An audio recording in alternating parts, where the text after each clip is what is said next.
What's up, guys? We got the man's man with us today. He's done football. He's fucking professional bull rider. He's about to fucking get in the ring, bare knuckles, and beat some ass. Yeah. We got none other than Cameron Delano. I think we're about to have an interesting conversation, brother. Yeah, for sure. Do you have anything you want to shout out, or you're just... I mean, I'll shout out... I'll shout out Fight Ready Meals. Fight Ready Meals, they are my food sponsor. They got amazing food. I also want to shout out Signal Security. They do a lot of security, like private security for like high schools. They also do private security for the airports and stuff like that. So, yeah, it's about the only two people I really want to shout out right now. Usually I wait till I'm fucking loosened up a little bit. Yeah. But then, like, last night, I think what time did we end yesterday, babe? Last night. 1 o'clock in the morning. Yeah, 1 o'clock. I was about to say, I was watching it for a hot minute on the kick or whatever. And then, Yeah, last night it was like, I was so exhausted that I'm not fucking the type of person that stays up late, you know? Oh, like, I got that daddy bedtime most of the time. But, since me and my ex separated in December, so since then it's kind of like my schedule's everywhere. Yeah, you just kind of fucking... just roll with the punches. So. Yeah, how long were you in a relationship? With her for 1.5 years. Okay. Yeah. I mean, luckily I didn't have no kids with her. I have 2 kids, but that's from previous. Right on. Yeah, but her son did call me daddy, so that shit was real. Right. It was. Why'd y'all split up? A number of things. I got some things from a long time ago that her ex was trying to use in the custody battle, and so... Kind of pitched, like... Yeah, and so he was trying to use that against her, and then, we just had our own issues. We became so drawn apart, it was hard to not argue, and right. we both have kids, so, right. It's one of them things, you can't be toxic. Yeah, I think, man, it's like, I couldn't imagine dating... How old are you? I'm 27. Oh, man, you're like a little bit older than my kids, brother. Yeah, that's crazy. My son's, that is crazy. I couldn't imagine dating in this fucking era. Dude, it's awful because, man, I think one of the biggest things in this generation is, the new normal is not what the normal was like that I see in my parents or my grandparents. Right, yeah, exactly. And so everything's kind of so different that... And then you're comparing shit to what that... Yes, right? exactly. You're like, well...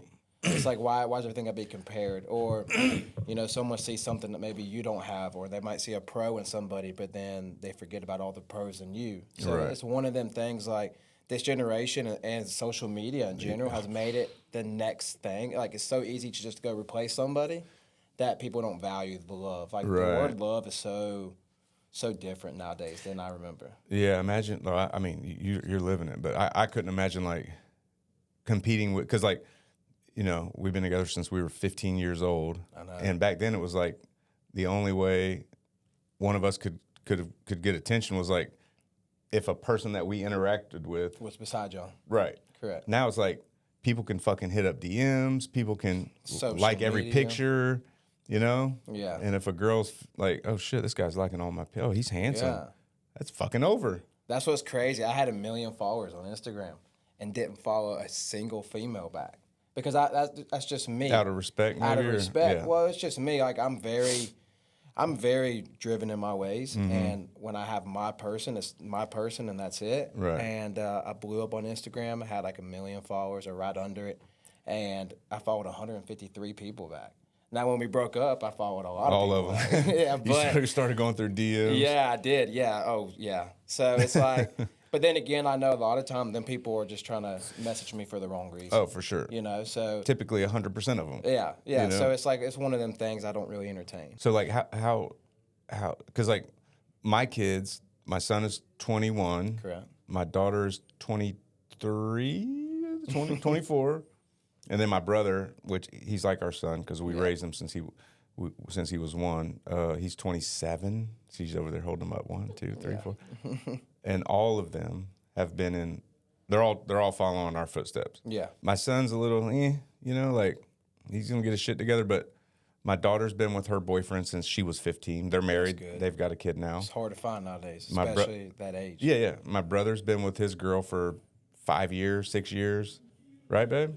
And then, like I said, my son was on the right path, had a girlfriend, long term, had kids, and then he just kind of derailed and went sideways. But it will too. I mean, it depends. Like I'm a big family person, so like I become so obsessed and devoted to my family when I'm with them that it's like when you go through a breakup, it's hard to even fathom, like, what do you do on a day-to-day basis, because they became such a big part of your everyday life. Right. And so for me, it was like, I fell into like this deep hole, like, what do I do now? And it was like, obviously I had all these other opportunities and stuff to do, but it's like, I love hard. It's hard for me to love someone. It takes a lot for me to commit to somebody. It does. Like, I could talk to someone for 8 months and maybe not even date them. And not be committed, or not even date them. Just talk to them as friends, and they confess their love for me. But once I can get myself to understand, like, I'm dating this person, I fall super hard. And so it's one of them things I've had to learn as I got older.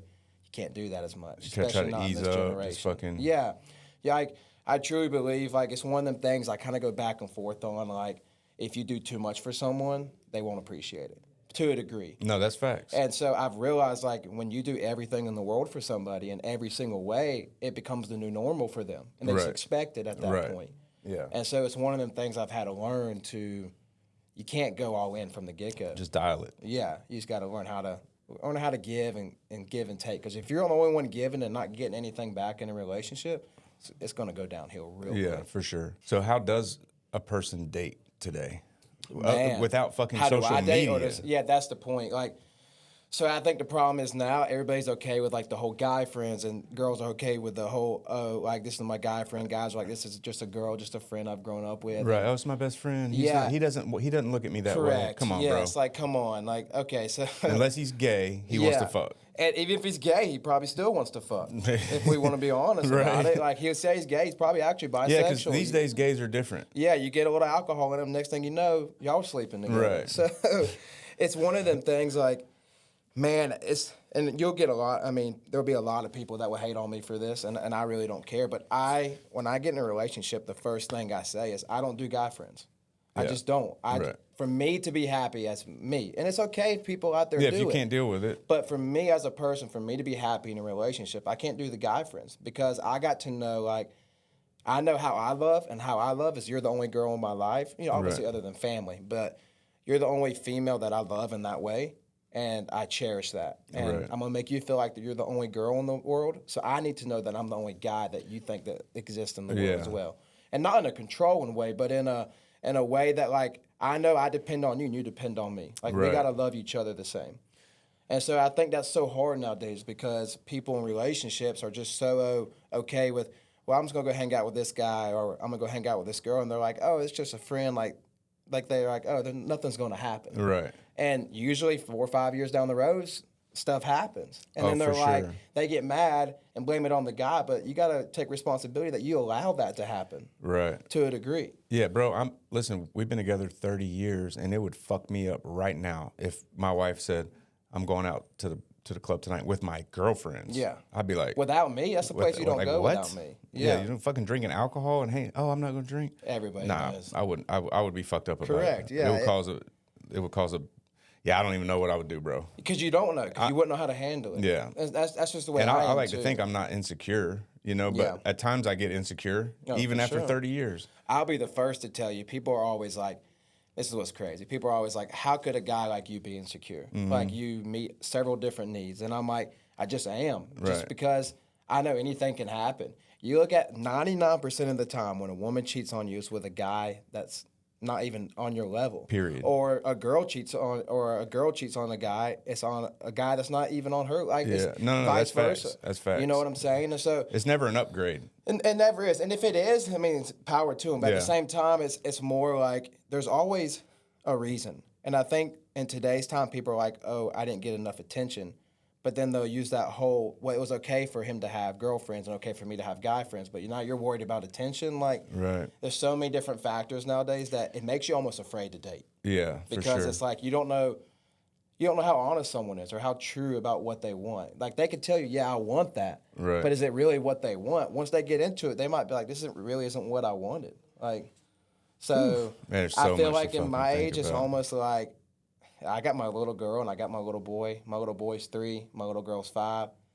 It's like, if I had them the rest of my life, I'd be okay. Yeah. I told my little girl the other day, I was like, you can't grow up. Like, because that is my baby. That is literally my best friend. We go everywhere together. If I go golfing, she comes with me. Yeah. If anywhere I go, if I go fishing, she comes with me. If I'm usually going out of town, she usually comes with me. Right. And So it's like that's my best friend. Yeah. Really. I look back now, all my kids are grown, and like I thinking of like we've never ever had friends like that. Like me and my wife, we like she's had like a friend here and there, or you know people that she'll call or they'll come to a baby shower or something like that. But I've never had friends that I go out and go to watch a football game or go to the bars, or it's just always been us. Like when the kids were younger, it was me, her, and the kids. Yeah. If we wanted to go do something, even if we did go without them, we'd be like, "Fuck, we missed the kids. We want to get them." We would go get them. You know, like the 2 times that we did something without the kids, I remember one of them being we went to Gatlinburg, and remember we turned around and went and got the kids, and then I can't remember. There's something else, but like we never even there was never an opportunity even like. We never put ourselves in those situations where we could have done some dumb shit, you know? And I think that's the main thing, as you just said, it's putting yourself in that situation. A lot of people, they put themselves in that situation and expect something good out of it. That's right. Like, I don't want to hear a woman cry that her man cheated on her when she allowed him to have friends that were girls and talk to and Snapchat. Yeah, and go out to the bars and shit. Expect? Like, what did you expect? Like, you're going to have him and 4 of his buddies are going to go out to the bar and just chill? Like, come get on. drunk. We all know what happens at the bar. We know what happens when alcohol gets in your system. Like, you don't make the best decisions. Right.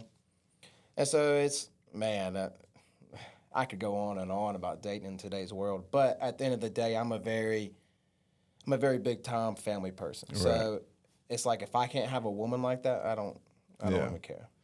You know? Right. I'll label you as just a friend. Right. And that's it. Whatever comes with that, you get what I'm saying. But I cannot emotionally attach to someone that isn't on the same level. And I've learned in the last 2 years specifically that they could tell you they want it, but do they really want it? Right. Because once they really get into it, it's too much. Right. It's not what they expected. Well, everybody says what they think people want to hear. You know, like there's not a person you can go up to and you'd be like, "Hey, do you want to be rich and successful? Do you want to?" Yeah. They'd be like, "Yes, I want it. I want it. I want it." Well, what are you doing every day? Yeah. Are you getting up early every day? Are you hustling? Are you out grinding everybody else? Correct. Well, no, I feel like my big break's going to come. That's what, nobody wants to put in the work, man. Or like when someone says, it all happened for a reason. Like, we're given options in life. Right. Right? So if you didn't get that job, and people are like, well, it was God's way. It happened for a reason. Right. Like, yes, to a degree, it could have been, but you was probably also given an option. But did you do everything that you could do to get it? Right. Yeah, exactly. You know, so... And I feel like that's where a lot of people in today's world fail.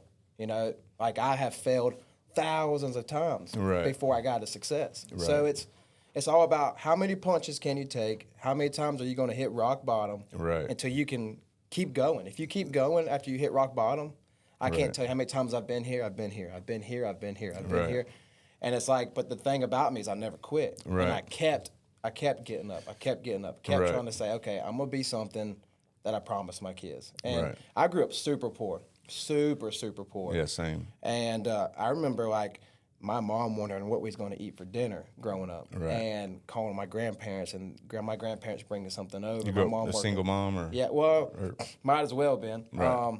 You know, my dad, he worked 2 jobs, and then my mom worked 3 jobs, but it was never enough. Like when I say she worked 2 jobs, 3 jobs, there was no money management. There was we didn't have nothing growing up. I remember asking for stuff like I wanted for birthday and for Christmas, and I would just get like some socks. And it was like, as a kid, like it does make you appreciate things when you get older. Right. But I wanted to make sure that my kids never had to worry, what's for dinner tonight? Right. What are we going to eat for dinner tonight? Like, I remember some of them struggles growing up and not having anything, embarrassed for people to come to my house, to hang out with people.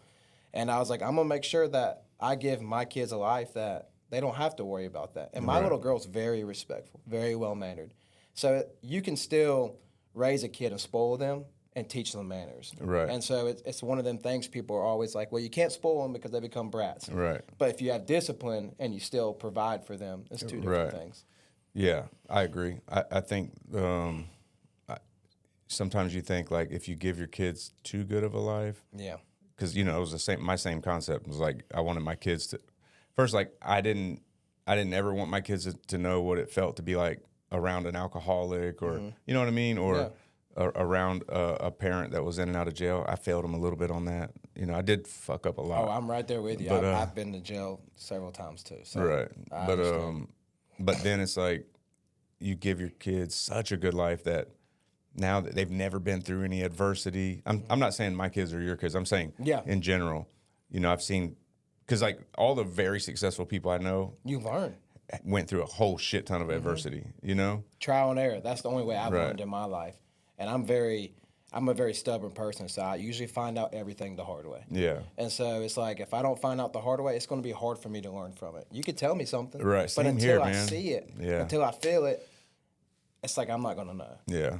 Yeah, I'm kind of like that. Like I'm not gonna pick it up with me. Just like if I'm not not interested in it, it's gonna be hard as fuck to get me to even be into it at all. I had to do anger management course one time, and surprise there. Been there. Yeah, surprise there. Right. I had to do anger management course, and he kept telling me, we need to find your reason why you're getting mad. I was like, I don't know. Like, I'm 0 to 100. If I could find that like, fucking reason, I know I why wouldn't. I get mad, but why would I change why I'm getting mad? Because what I'm getting mad, I have the right to be mad about.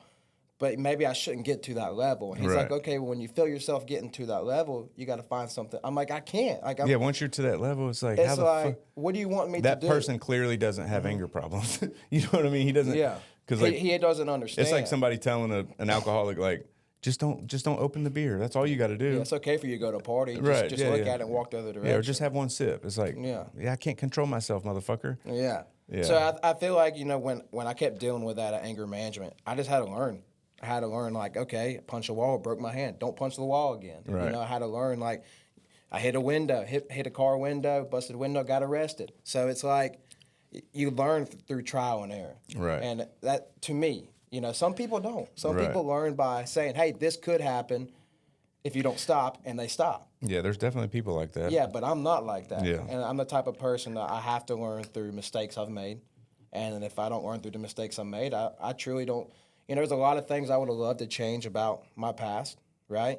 But I also believe that's what made me who I am today. Right. So I really don't want to change it. I just wish I didn't have to go through the things that happened from the Right. mistakes I made. Yeah, you know, when I was younger, not super younger, but like I would say within like the first 5 or 6 years of me becoming successful, people would ask me, it was like, you know, man, you know, what did it take to get there? And oh, I'm so proud of you. And I would just kind of nonchalantly blow it off and be like, nah, man, it was, you know, it was a lot of luck. It was just luck. It was just luck. Same way, yeah. And then years and years into it, I started seeing my peers and everyone around me putting in about 1/10 of the work that I was putting in. Mm-hmm. And then I realized at a point, I'm like, yeah, there was some luck involved. But I outworked every one of these motherfuckers. Mm-hmm. Like I put in the work, you know? Yeah. So yeah, at a point I stopped saying like it was just luck, you know? I'm just like, I think that kind of looped into the first part of the conversation that we were talking about. Yeah. But yeah, I kind of derailed a Yeah, tiny little you're bit. good. I don't know where I was going with that, something about the kids, but anyway. Did I fuck it up, babe? Did I make it? Live stream told me to look at the camera. Someone texted me. Oh, okay.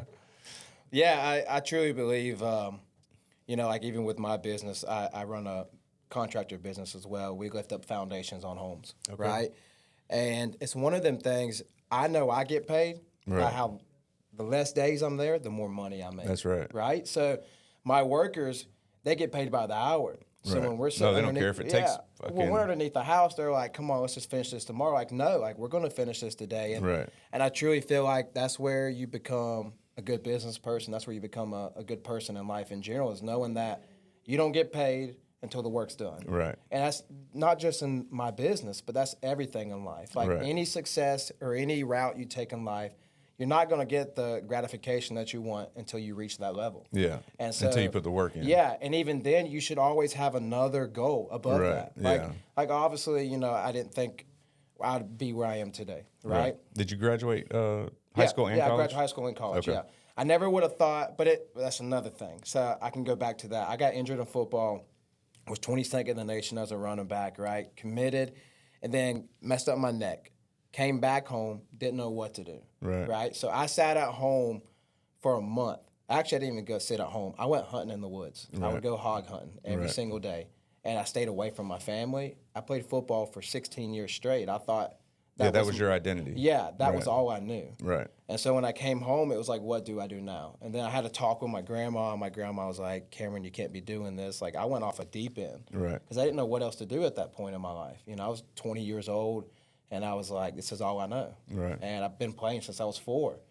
And, you know, I think God humbled me for a reason then, because I was super cocky, super arrogant. I was just not somebody you would like. Right. I was just an asshole type of guy. Were you sure that you were going to the fucking? Oh, I was for sure. Yeah. Yeah. I mean, even right now, I still run a 4.4 laser. Oh, shit. So that's what's crazy. I was a running back. You know, right now I'm 195, but at that time I was 200. I ran a 4.4. I mean, I was benching 405 pounds, squatting 515. Damn. I was stout. Yeah, I knew that without a doubt, and everybody that followed me growing up in Everyone life, knew it. Everybody knew, like, this guy's going to be in the league. Right. But like I said, it humbled me by what happened, because I knew I couldn't play no more. I got paralyzed for like 5 minutes, and I knew I had to let it go. Yeah, playing football. Playing football, I got hit from 3 different angles, and it locked me up, and I rolled over, and I could not move. I just started screaming. I felt everything burning, but I could not move. Damn. And I went to 3 different orthopedics, one in Greenville, one in Charlotte, one in Atlanta, Georgia.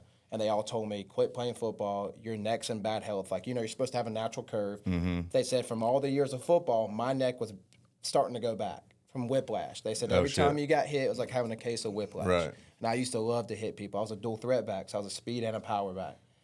And so I was like, I don't want to listen to you. I don't believe you, whatever. I still tried to play, got hit at practice, and I knew instantly when my arm dropped and I could not pick it up for probably 10 minutes, I knew I had to let it go, because I was at risk being paralyzed, right? And if I got paralyzed, that's my whole life. Right there. And that's when my grandma had that talk with me. So then I came home, was all depressed, whatever, and then she had another talk with me. Hey, you need to get back in school. Like, you cannot throw your life away like this. And so that's what I did with my grandma. You know, look, I love my grandma to death. That is who I'm closest to. I'm not really close to anybody in my family, but my grandma is like my everything. She's been there for me since day one. She's helped us in more ways than I could ever imagine. Grandma or great grandma? It's my grandma. Yeah. And so, love her to death. And so she helped me get my life back on track, right? And of course, I did good, got my life on track, but it was like every time I'd get in a relationship and we'd break up, I'd go off this deep end. Right. Get in a relationship, go off this deep end. And it was like, I'd always find a way to get myself into some trouble right at the end of a relationship. And it was like just recently, I mean, I got arrested not recently, but 2.5 years ago. Right. And this is the whole story, and I don't mind sharing it here. I got arrested 2.5 years ago.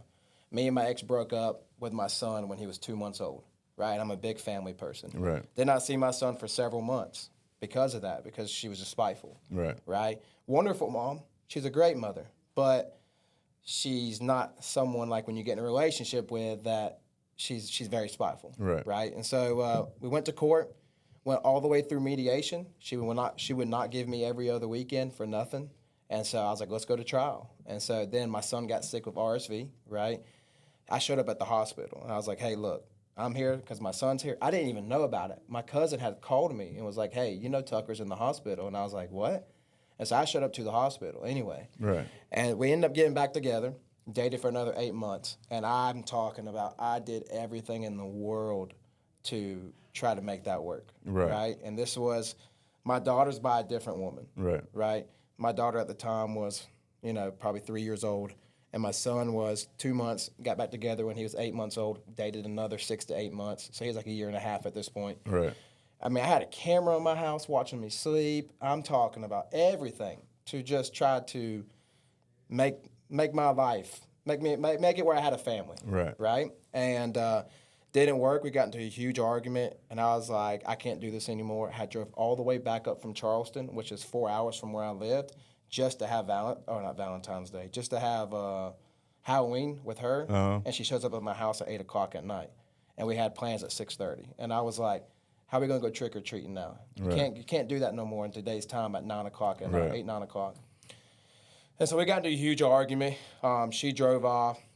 And she was like, well, if you ever want to see your, and I cut her off. I was like, no. I was like, we're going to talk about this. And she was like, if you ever want to see your son again, you could take me back to court and roll the window up. So out of anger, I just punched the window. Punched the glass, yeah. Well, the only reason the window broke was because it was halfway up. Nobody got hurt. Nothing even happened. And it was my car that she was driving. But then the next day, she sent me a text message. Was it wrong for me to punch that window? Absolutely. I'll be the first to tell you that, right? But out of anger, it was like I've done so much in the last year and a half to make this work. And I was aggravated that he's going to try to take my son from me. You're holding him over. Yes. Right. And so, completely wrong, but I did. I punched the window, and she drove off and texted me the next day and said, bring me your brand new car up here and come and get this car, or you leave me no choice but to file a police report.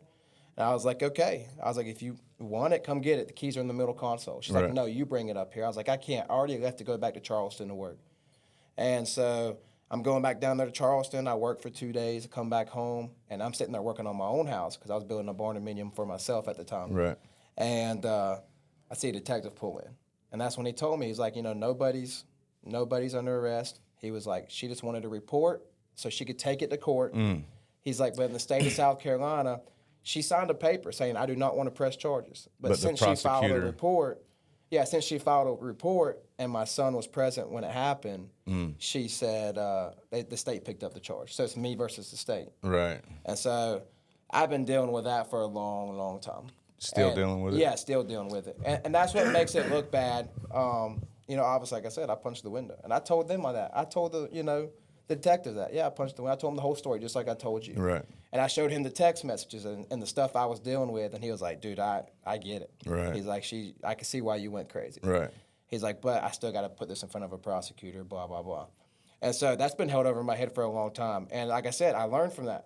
I'll never punch another window again because of that, What were the charges? I got charged with domestic violence. So, not saying it's okay to hit, but Yeah. it'd be the same thing if you would have hit her, right? Yeah, and I never laid a finger on her. And we argued for 35 minutes out in the street. Right. So, and it's like one of them things, like if I was going to hit you, I would have hit you in the house. I would have hit you while you was in the car. I would have dragged. That was never my intention. Brother, there's not a man, I would say there's not a man that's 18 or probably even 15 or older that hasn't ever hit a wall or hit a fucking window or hit a... What's the odds of a window breaking? Right. Yeah, how many times do you see people on videos of them just wailing on windows and it doesn't break? Yeah. I don't know. I just happened to hit it good, I guess, and it broke. And like I said, there's no excuse for that. I'll be the first to say I should have just got in my car and walked away and handled it legally. But I had already invested $40,000 in a custody case, and we came back together. Right. And I went without seeing my son for 3 months prior. And the first time you did that, and I already knew that was what you was going to do. That was what was, yeah. And so it's one of them things, man. It was like, and she's a great mama. To this day, I will always say she's a great mama. We were toxic for each other. We just couldn't make it work. So are you seeing your boy now? Yeah, a little bit. Whatever we're allowed to. There's some other legal things going on I'm not really going to mention. Right. But yeah, whatever she allows me to. I drop all my plans for my son. Right. For my kids in general. It don't matter. It doesn't matter if Donald Trump or somebody called me and said, hey, I want to meet you today. And if she calls me and says, hey, you want to see your son tomorrow? I'd be like, yeah. Whew. So it's one of them If Donald Trump called me today and I had plans with her tomorrow, I'm going to be like, babe, I don't feel good. I'm sorry. It's just one of them things, man. I love my son to death. And it sucks because I did develop such a good bond with him when we got back together, and since that's happened, I've not been able to develop that with him. And I'll be the first to say, like, obviously, I'm in the fighting world. I'm in aggressive sports, right? Yeah. But it's one of them things. Like, I will pride myself on being the best dad that I can be, and I love my kids to death, and I will always do everything in the world for them. Like, to this day, I've not seen my son. This is what, April 25th. She's not let me see my son since January 28th, and I still pay my child support every Friday. I still pay it every Friday. And we're in the middle of trying to get back in front of a court now. That's why I said I won't say too much. But, yeah, I still pay it every Friday. Just because I know, that's for my son at the end of the day.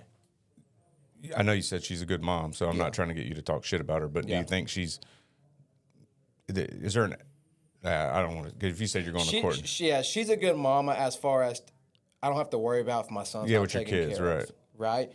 But she's very toxic in a relationship. And we would collide. We were just, the same people pretty much. You think she's using this to try to Oh, for sure. get some fucking...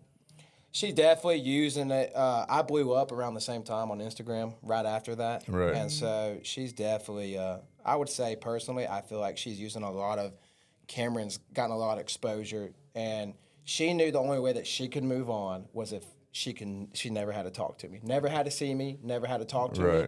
And she knows the only way she can do that is hold my kid from me. Right. But at the end of the day, like, we've all made bad decisions. Like, I'll be the first to say I've made my bad decisions. And, Right. And that's part of the consequences we pay. Like, if I never punched that window, I wouldn't be in this situation. And I got to take ownership of that completely. Right. But at the end of the day, too, it's like I just want to be a father. So, Right. you know, you can't hold our negative relationship over my head the rest of our life. Like, Right. let it go. Right? Yeah. Yeah, because, I mean, ultimately, she thinks she's making you suffer, but really it's just the kid that's suffering. Yeah. I mean, obviously you're suffering too because you don't get to see him, Correct, but it's really going to... I could be resentful with her. I didn't see my son for a year and a half after that happened, right? She didn't let me see him when that happened and the charges got pressed. I didn't see him until December 12th of this last year. Damn. And then you only got to see him 4 times. Right. And she was found in contempt of court last December. Because she's supposed to be letting you see him? Yeah, she was supposed to let me see him since July of last year. Oh, shit. Yeah. So now we're in this situation again. And at the end of the day, like I said, if I never punched the window, we wouldn't be Yeah, here. for sure. But- Bro, it's probably... I'm sure the attorneys have a lot of fucking say-so with her. They're probably we have saying... a lot. Yeah, we have You a know, lot. because but- they're just sitting back making fucking money the whole Yeah. time, no matter what happens. And you know how it is. The lawyers are all buddies. Yeah, They they're like, always hey, just try to work this out, work that out. I'm past that point now. Like, Yeah. I love my kids, and I've spent probably $250,000 in the last 3 years in custody battles. Damn. Yeah, and I finally, my little girl, I got 50% custody of in December, so I have week to week with her. Okay. Right, and so finally won that custody battle. So I felt good after 3 years of fighting that battle. I'm sorry. Your daughter's how old? 5. Okay, 5, and your son is 3. 3. Okay. Yeah. Both by different mamas. Right. Are they Don't judge me. They live in the same town? Yeah, pretty much. Kinda. Her mom lives in Easley, South Carolina, and my son's mom lives in Piedmont, as far as I know. Right. And you live in... I live in Liberty. So it's still Pickens County, pretty much. I think my son's mom's technically Anderson County, but... How far is that from... What's the big city? Is it... Greenville? Oh, Greenville. Yeah, Greenville's 30 minutes from us. Clemson's 15 minutes from me. Okay. I'm pretty sure we're only like... Maryville, what part is it? Where you at? Piney Flats, Johnson City, Kingsport area. Johnson City. You're probably like 3 2.5 hours. Yeah, 2.5, 3 hours. Yeah, from Greenville. yeah. Dylan's up there for carbons all the time. Yeah, that's right. He was just up there Actually, last was one weekend. this weekend. Correct. Oh, he is? And I actually know a lot of people up your way that want me to come train and some other stuff too. So Really? yeah, I'll have to come back up there. Yeah, for sure. Yeah, man, my Tennessee studio is, you've seen it, but Yeah. you know, it's a vibe, bro. It looks we good. got the bar Yeah. there. I don't drink or smoke, but it's there for people that do. Yeah. You know, do you drink or smoke? Or? I drink. I don't smoke. Okay. Yeah. Yeah. But I will drink occasionally. Like, I'm a social drinker, Right. so I don't mind that. But no, I don't smoke. I've never really been the one to smoke, Right. and I feel like that's also why my cardio is good in a lot of different things as well. But Right. I mean, of course I've tried my things back. Yeah, in the yeah, day, everybody but, does. But I don't anymore. So, when that injury happened, Correct. you chilled, you went back to school. Mm-hmm. When did the bull riding come? Like, were you Man, always okay, a so fucking... yeah, bull riding has always been in my blood. I forget all about talking about that. So, yeah, my aunt and uncle, they own a ranch down, it's called Cohen Ranch, down in 96, South Carolina. It's Greenwood. Okay. But they just recently started that up. But my aunt and uncle's always been huge into rodeo, as far as barrel racing, rope, and all sorts of things, Right. right? And so when I was little, I used to get on stuff without my mama knowing, because my aunt was like my best friend. Right, growing she would up. instantly, Yeah, come on. she knew, like, we were just alike. Right. So everybody called her my mom. There's like, Cameron, Andrea should have been Cameron's mom. Right. And I was like, probably so, because we were just alike. Right. And so obviously I got on a lot of stuff when I wasn't supposed to. But then professionally, I've been riding 4 years with a PBR professionally for the last 4 years. But I got on a bull because my aunt, when I was 20 years old, my aunt was like, Cameron, you should get on. And I was like, okay, like I'll get on. I've Right. been on it since a long time ago. Right. And I got on and rode 8 seconds without spurs. Oh, without shit. spurs, without rosin on our glove. And so then I rode like 10 or 12 more bulls after that. Rode 8 seconds. And it became a natural thing for me. So Right. I got on. Those are local bulls. Right. They're completely different. Completely as a than PBR bull. professional. Correct. Yeah. PBR bulls are one of them things. It's like, it's the NFL football. It's NFL bull riding. It's completely different. Do they fucking like breed them, train them? They do. So they steroid shot them up. Yeah, everything. they make them You fucking. gotta think these bulls are probably worth $200,000, $100,000 a piece. Like Damn. Dana White's bull, they get paid like $150 or something for it. Yeah, outrageous. But these are the best bulls in the world. Like they breed them and then they sell their sperm because they could sell them to impregnate all these other heifers. Right. And so that's how they're able to, get champion bloodlines, stay in the PBR. Oh, see, I didn't realize that was a thing. Yeah. I thought they probably just got the meanest bull and threw him in the ring. No, so it goes more just by just being mean. Like what's crazy is some of these best bulls in the PBR are super sweet. Okay. Like you can literally once they come out of that ring, you could go in the horse pasture with them or the cow pasture or whatever you want to call it, and you could lay down with the bull and pet it. Oh shit. But they know their job. So that's their job. That's their That's job. their training. Exactly. So you can actually train them nowadays. They got these little metal packs that you tie to them, and it acts as the weight of a person. But Okay. it teaches them to buck. So at a young age, as a calf, you So they're put it trying to on them, throw that off. trying to throw it off, and they Okay. learn how to buck, right? And Oh, shit. instead of waiting until they're 2 or 3 years old with a human on their back, Right. they put that little pack on there so they learn as a calf. Were you about to say 2 or 3 year old? Yeah. Okay. Well, Yeah. Is that because when I first moved to Virginia, Yeah. from Florida, Yeah. that's how they all talked, and I was 2 or like, 3-year-old? 3-year-old. How old are you? Oh, he's 5-year-old. Was that what you were saying, or Yeah, was yeah. that okay? 2 or 3-year-old, yeah. 2 or 3-year-old. Yeah, so that's the thing about a bull, though, too. It don't really grow its horns until 3 or 4. Okay. So that's what's crazy. Like, you would never really know how good a bull can be. A good mature bull, 5, 6 years old, is going to know its job by that point. And so it's Damn, hard because, you can just go out in a cow pasture. You can find you a mean bull, but they don't know how to buck. You can find one that just wants to horn you and just wants to kick you, Right. but doesn't know how to buck. So bulls just don't naturally buck. They got to No. be trained. I mean, I guess they Maybe they would could. naturally buck to a degree. Right. But for the best bulls in the world, like the PBR bulls, those bulls are trained every single day. They're fucking- taught that. they're Yeah. athletes. They're athletes, yeah, Damn. 100%. Okay. It's one of them things, and that's why I tell people all the time, a local bull is different than a PBR bull. Right. A local bull is that you went to the auction, found a bull that was mean, and you throw it in there. And that's why a lot of times you hear about these kids that get killed at rodeos because they're at a local rodeo that doesn't have proper bullfighters, which are just people that want to call themselves bullfighters, but they're scared to go up to the bull. And if, say, the bull rider gets his finger caught up in the rope, which happens a lot, 50% of the time, they're not going to go jump on that bull because they're not professional bullfighters, Right. They're just someone filling in for $50 that night. and they're terrified. Yeah. I mean, as most people would be, right? And so that's how a lot of kids get injured. You just get these mean bulls that don't know what they're doing. You get people out there that don't know how to be a bullfighter. You say 50% of the time your finger gets stuck, Oh, at least, yeah. and at then least. the bullfighter has to jump on the bull. They'll jump on the bull and they pull the rope off of your finger because we got something called rosin, Okay. right? Rosin is like this. A lot of people make their own rosin. Like all the Brazilians got their own little recipe that they Right. make, right? And it's a very sticky wax that you Okay. either melt on your rope, right, or you melt on your glove. And as you rub the rope, it heats up the rosin, right. which makes your hand like super glued in there. Okay. So a lot of times your body weight can fall off, but your hand's caught up in the rope.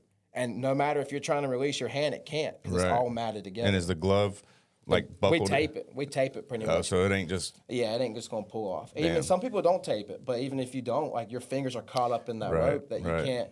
There's several different wraps. You got a regular bull wrap. You got the I can't think of the term, but it's something called a suicide wrap, and that's where you tighten it down, you pull up, you wrap around, and then you loop the rope through your fingers. And what happens is though, if you fall off, that pinky will hold you on. But a lot of times that pinky will get broke, get caught up in the rope. People Right. get their fingers pulled. Like it's rough, yeah. And bull riding's fun, man. I encourage everybody to try it once. You have to. I encourage everybody to try it once. I mean, you might be good at it. You never Right. know until you get on. But it's one of them things like you got to respect the bull. But Right. you can't be scared of the bull. Right. You can't be scared of what's about to happen. As long as you put your hand in, you squeeze tight, and you put that chest back and that chin back, you'll be okay. Right. When's So when are you going to ride a bull? right? Yeah. Yeah, maybe I'll come up there and visit you. You Yeah, said for that sure. you said your aunt and uncle have a They ranch, run it, right? yeah, so they're doing a new event May 10th. Okay. They just got a new arena May set 10th. up. Yep, I'm telling you, it's crazy. But those are younger bulls. Like those bulls won't be bad. Right. Like they're good bulls for like local people, but Right. Like PBR bull has got nothing. A PBR bull is 5 times as fast, 5 times as big, 5 times as strong. Aggressive. Fucking. Yeah, super aggressive. I mean, there was a bull I got on up in Bangor, Maine. I tell a lot of people this story. I flew out to Bangor, Maine. My sponsor flew me out there, right? It's a 3-day event. Mm-hmm. Friday, Saturday, and a Sunday, right? You know, Bangor, Maine for me is like 24 hours, right? It's way up there. It's at the Right. very top. Right.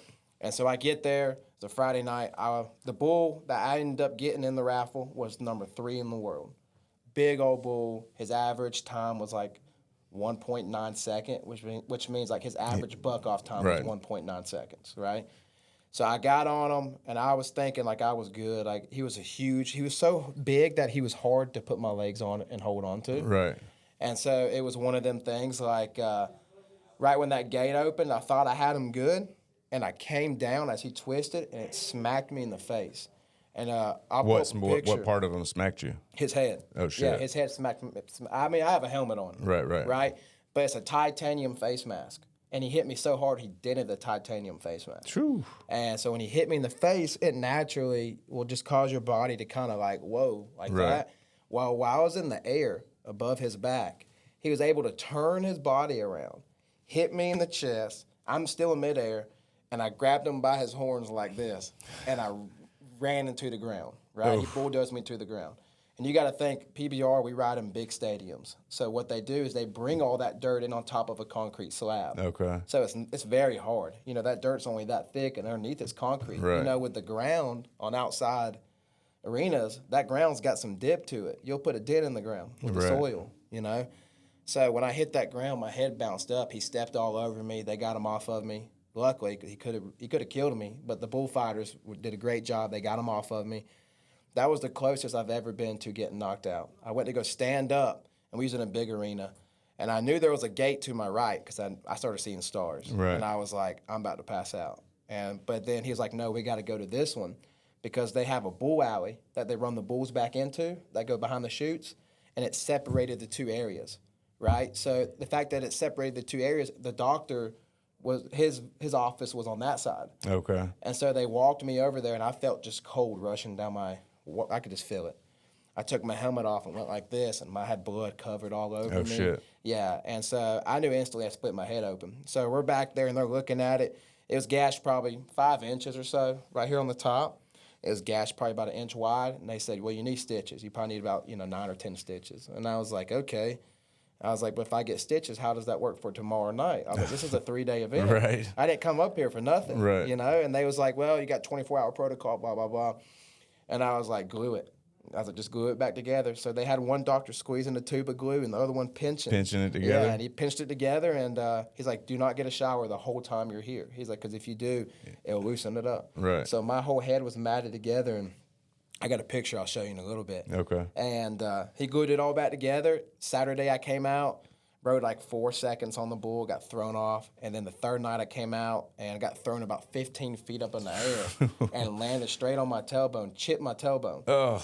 And I went back and watched the replay on the TV. And they was like, give a round of applause for Cameron Delano. He had a tough weekend. And I was like, I should have just went home after Friday night. Like, that was a sign for me. Right. But I didn't because I was like, I didn't come up here for nothing. Right. And so I got beat up that weekend pretty bad. Damn, bro, that's rough. So I had brain surgery about 3 years ago. Okay. And they cut me all the way from here to here. Oh, my goodness. Took a chunk of my skull out.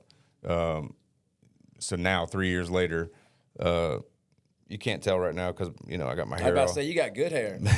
Thank you, brother. But You got more hair than I got. this is typically if I don't put this shit in my hair, you can see this. So if you look at me from the side angle, it goes. My hair does. Where you dipped at the Yeah, skull? yeah. Does yours? Can you tell it all? If You can see the scar.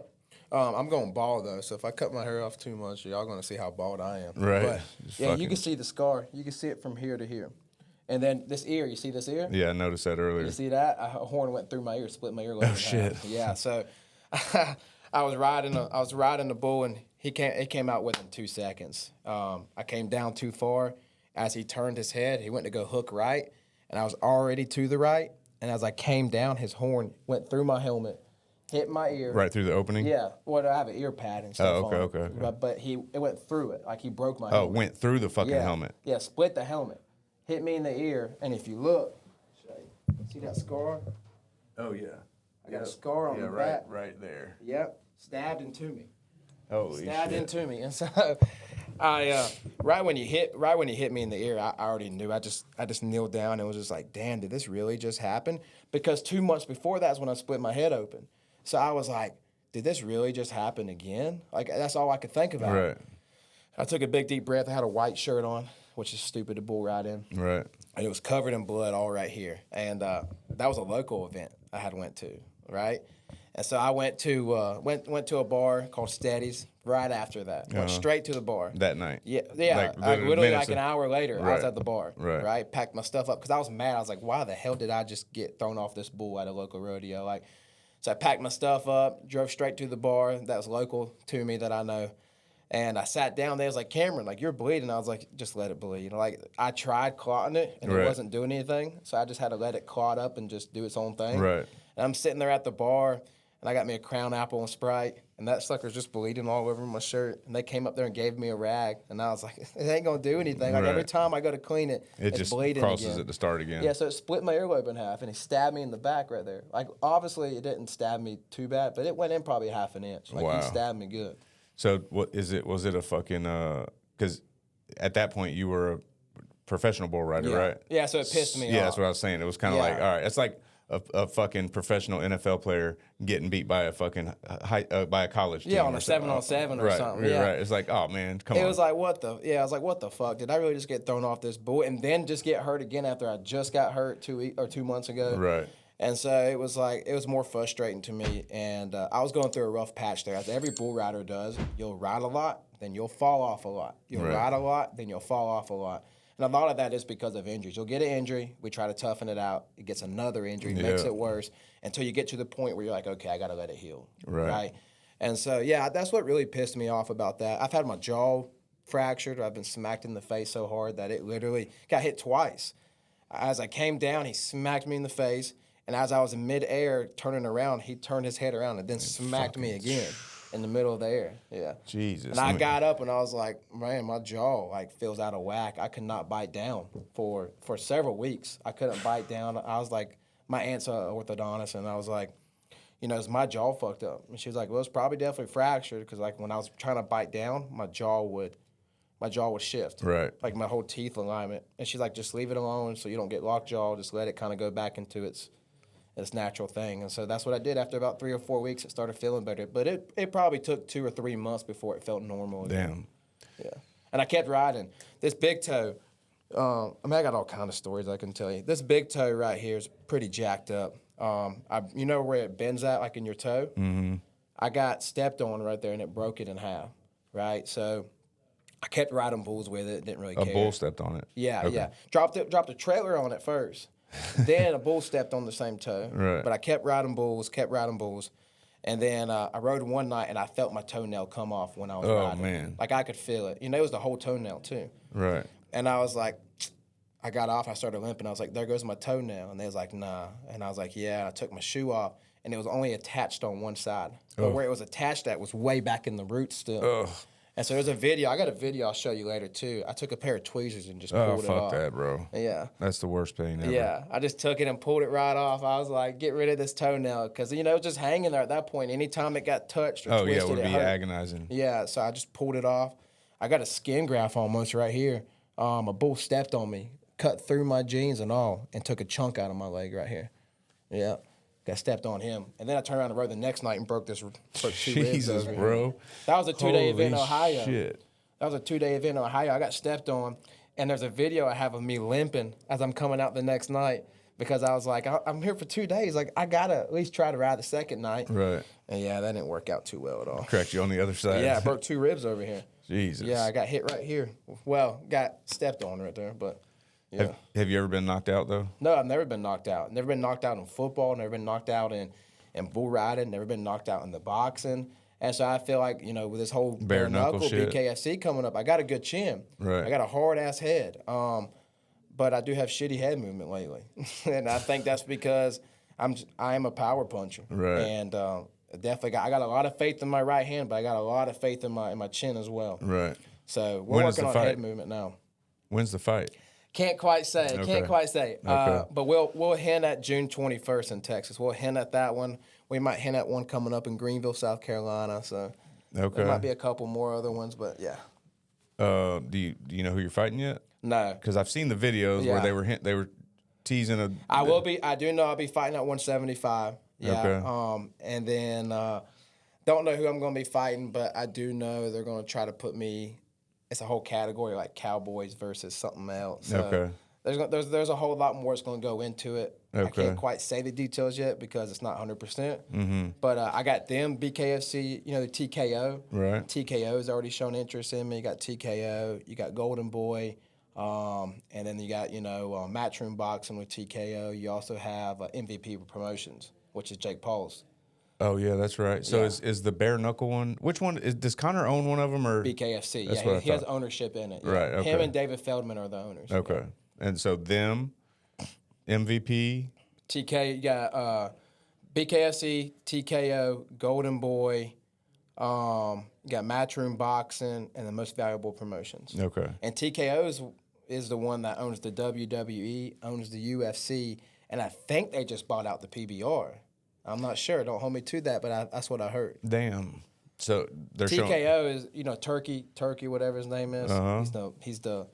He's the one that runs Dubai, Saudi The Arabia. Sheik or something or whatever he is? Yeah, Yeah. runs billions and billions of dollars. He's the one that owns TKO. Okay. So Damn. Bro, they're paying ungodly amounts of money to get boxing fights over there. correct. Yeah, they just paid Tyson Fury in the Fury, Usyk what? fight, 150 mil. Yeah, but they're after me now. They had Joe, a guy named Joe from over there, ask, hey, you know, would he consider doing like a boxing match? And I'm like, yeah, you know, Kimbo Slice Jr. messaged me. We might be cooking up something pretty soon. So Okay. So that's good news. I do know if you look at one of my posts, he commented on there and said Bryce Hall is scared, sign a contract with me. So we've already talked like, hey, we'll do something for sure in the future. Right. I kind of got my eyes on a certain opponent right now. Okay. I got whoever this fighter I'm going to face first in BKSC if we go through with it. I got Bryce Hall I'm supposed to fight for the second match if he doesn't bitch out. Then I also you said got again? Huh? Did you say bitch out again? Bitch out again. Okay. Yeah. I also got Mike Platinum Perry Bro, that that'd just be agreed. fucking. Yeah, he's a bull, but so am I. At the end of the day, like obviously he is nasty. I got so much respect Right. for you know Mike Perry, but at the end of the day, we both can take hits and we both can give hits. Bro, that So- would be a fucking career For sure. trajectory like none other. Well, I don't know if you saw the post the other day. I said, Mike, let's do it at 185. He said, I'm down. Let's do it. Have your people call my people. Oh shit! No, So I didn't see agent, that. yeah, my agent. I'll show you the screenshot. My agent reached out to his team yesterday, and so we're in the talks about that as well. Because you know, Mike, he wants big money fights nowadays. Right, that's it. And he sees I got 1 million followers. He just wants the money fights. That's right. Which I wouldn't blame him when you're at that position in his life too. I mean, Yeah, he's put in all this fucking work. Probably making. I don't know. What does the average fighter make? it varies. It varies. a couple so much. $100 to $5,000 or I don't know, 20 grand. Yeah, if you're, it could be like 10 grand a fighter if they're not very, if they got not that many followers or whatever else. But the thing is, they could be a dog only Right. making 10 grand. Right. Stuff like this is all about politics, promotions. I mean, Right. we all know that. Right. So it's one of them things. I think he made like 600,000 his last fight. Mike Perry did. I wonder what he made against Jake Paul. I think the rumor's like 2 mil. Right. I feel like that's an underpayment. Career for real. Okay, Yeah. right here, look. I said 185. He said, I like it. Tell your people to call my people. Oh shit. Right? And so then I posted it on my story. And of course, he viewed it. And then I had a couple other people view it as well. So I was like, okay. I was like, let's do it. Like, Mike like, Perry's a dog. I'll be the first to say that. He can take hits. He has iron in his fist. But Mama didn't raise no bitch, and I'll get right there in that ring with him and slug it out. So. Yeah, that's like the fucking Conor McGregor of bare knuckles. You know, Yeah, like as far as sure. when you hear, if you ask the average person on the street, name a bare knuckle fighter, they're probably going to say Mike Perry. Yeah, that's how I know what bare knuckle was. Right. Was because I came across Mike Perry. That's right. Yeah. So, that's the whole reason I started Bryce watching Hall it. get into it, right? So I called out Bryce Hall for several months, several months, and Bryce Hall, is that the? that's that. Isn't he a UFC fighter or no? No. Bryce, he did the bare knuckle fight one Okay. time. Bryce Hall is the influencer, TikTok star. You know what I'm talking about? I know who you're talking about. Yeah. He did the bare knuckle fight like 2 years ago, something like a year and a half ago. Okay. And I did see that, but I mean, hey, I would entertain the hell out of that fight. You know, Right. I think I would beat his ass, obviously, but Right. you know, but how we gonna know if he don't sign the contract? That's right. So, yeah, stop being a bitch. Yeah, well, we called him out Stop several. being a bitch. Yeah, we called him out several weeks, and I went down to Hollywood, Florida, about a month ago, or several months. I'm sorry, and I went to Hollywood, Florida, about a month ago, and talked to the matchmaker for BKFC and all that, and they was like, if we would have known about you calling out, you know, Bryce before 2 weeks ago, he said I would have put you with him. Shit. They had already assigned him another fighter. Oh man. Right. And so when they had already signed him another fighter, it was like, crap. Like, I wish I would have known you 2 weeks ago. Then I could have, we could have Signed it up, made it happen. Yeah. Since you have such a big following, you know, like back in the day, people were dying to get signed and they needed a contract, but Correct. like you got pulled. It's like, yo, I'm bringing attention to y'all. So, correct. I mean, obviously at first, when I first hit it up, I saw, I don't remember. Okay, I'll give you the full rundown. So I saw a Full Throttle commercial, and I was like, I got 1 million followers. Like, they should have no problem sponsoring me, right? So I commented on there because I used to drink Full Throttles a lot. I don't drink them no more because they don't sponsor me. Full That's Throttle. an energy drink, isn't it? Yeah. I think I used to drink the shit out of those. Yeah, I did too. The blue I gave and the original, the black one. Yeah. But they don't sponsor me. So I was like, screw it, I ain't drinking them no more. Right. So anyways, I commented on their ad on Instagram. I was like, hey, y'all should sponsor me. That's all I said. Well, there's a podcast called The Weekly Bus that saw that. And they messaged me. It was like, hey, bro, like, would you want to come on our podcast, talk about your bull riding story? Like, we want to venture into another sport as well, right. You know, covering more grounds. And I was like, for sure. Like, I don't mind helping out, you know, coming on your podcast, tell my story, blah, blah, blah. And so that's what I did. And, well, we didn't even get on the podcast. I won't be on this podcast till May 2nd. Oh, but shit. he started talking to me and was like, hey, he's like, what would you think about a bare knuckle fight? And I was like, huh. Like, yeah, hell yeah, I would do it. Like, why not? I've been professional in football, been professional. I did semi-pro football. Let me clarify that. I did professional in bull riding. I did professional dirt bike racing for a little bit for GNCC. And I was like, might as well try something else. Like, I love combat sports. I love a challenge. Right. And so we got to talk, and then he got me a couple of connections to talk to, like David Feldman. And that's when I started instantly. It was like, who should I call out? He's like, you should call out Bryce Hall. Like, influencer versus influencer bull rider. Right. Like, why not? TikTok star versus bull rider. Right. Perfect promotion. Right. And so that's what I was doing. He viewed it a couple of times. He didn't really show me nothing. And so I was like, I guess we're not doing this. And then BKFC started reaching out. I was like, okay, yeah, we're interested in this guy because they see the cross promotion from bull riding to bare knuckle, right? And so obviously I had to get the professional fighter's card. I had to do all that. But here we are now, and now since this is kind of blown up, now I got all these other organizations after me. So at the end of the day, it's like, I'm not hurting for a bare knuckle fight. Obviously, I showed them love first, so I'm very loyal. So I would have loved to work with them first. But at the end of the day, I'm a businessman too. So it's like, who wants to pay me the most money at this point? That's it. Yeah. And so you're not necessarily looking for a contract. You're just looking. Well, I mean, a contract would be cool if they said we'll give you. Well, they already want to sign me to a 3-fight contract. Okay. But at the end of the day, I'm locked in at 3 fights for that amount of money. Right. And if my next 2 fights, say, are Bryce Hall and Mike Perry, those are 2 big number fights. Like, why would I be locked in that fighting some low-class dude? You get what I'm saying? No, 100%. Making a good payday for the year, right, fighting this dude, and then be locked in at that same amount for the next 2 fights. So we got to talk about that. Yeah, the one with Mike Perry could make millions. Yeah. Oh, million. Oh, well, for sure. Not could. If he's involved, and it's going to be fucking huge. They already told me that they'd see me fighting for $1 million one day. Right. You know, they want to promote me. They want me to be a star at the end of the day.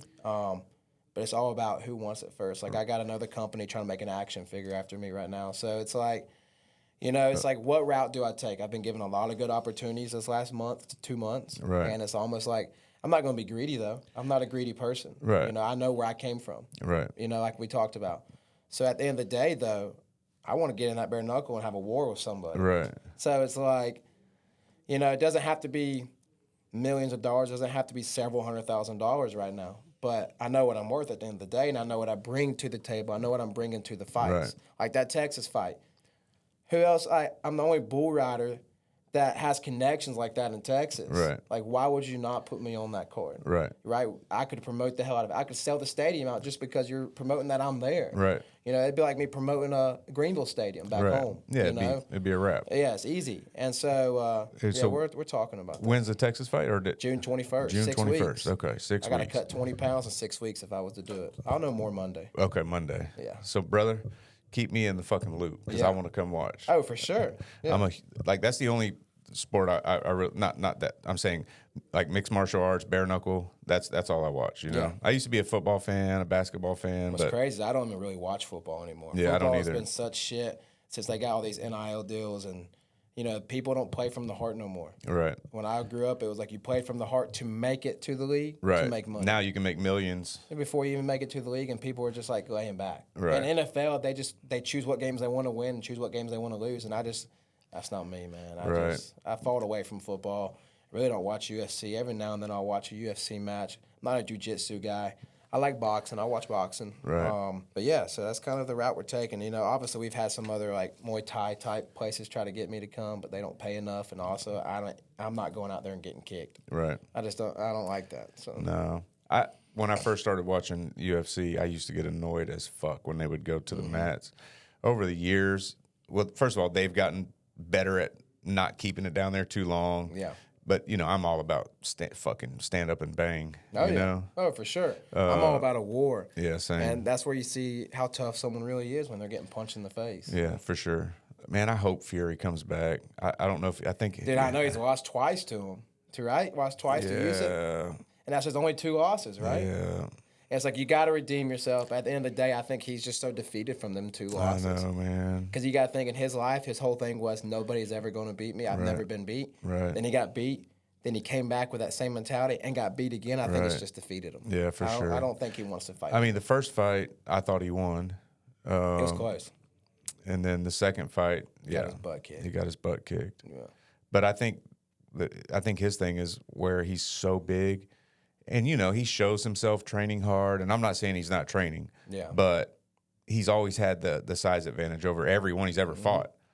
And so I don't think he's ever really had to take it. I mean, again, I don't know him so I'm not saying that he never took it serious because obviously he was undefeated for a long time. But winning came so easy to him. I mean, he didn't think he had to train this hard. He'd always mention, "I'm a fat boy." That's right. I'm a fat boy. That's right. And so you already knew like it would have been hard. I don't care what anyone says. Like when you're starting heavyweight, it's hard for cardio. Yeah. But he had pretty good cardio for his size. He did, man. But the war he had with the bronze bomber. What was that dude's name? Oh, oh God, I can't remember. I know who you're talking about. Squad. Whatever, Yeah. But dude, that was fucking impressive when he came back. He won the first fight. Well, no, there was a draw. And then the second fight he won. They tried to say he cheated. Remember they said he put like metal in his gloves and this and that and slipped the guy was saying like, oh, he drugged me and he had metal in his glove. So then they came back and fought a third fight and Tyson literally beat the brakes off of that fucking dude. And at that point I was like, okay, so you got to think that Usyk's in shape. It's I know. nasty, man. And that's what's crazy is it's going to be hard to find somebody to beat him too now. I think he's at his prime. Yeah, that's another thing. I always thought Tyson lied about his age, bro, because he looks like about 5 years older than Yeah, for sure. And he's so big you can't tell. Yeah, you can't tell, right? It's like how old you really are. Yeah. Yeah.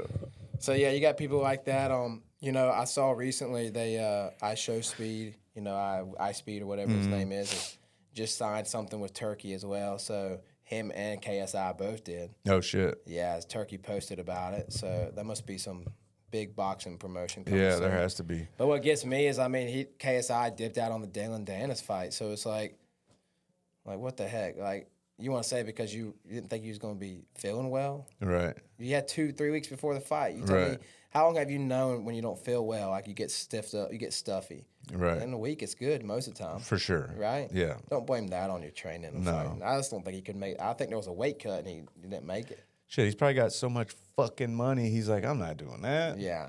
I mean, He probably has some shit in the system too, and he's down Probably enough has time to some get shit. it out. Yeah, it's like what McGregor's going through, man. I know he my wants to God. fight, but Yeah.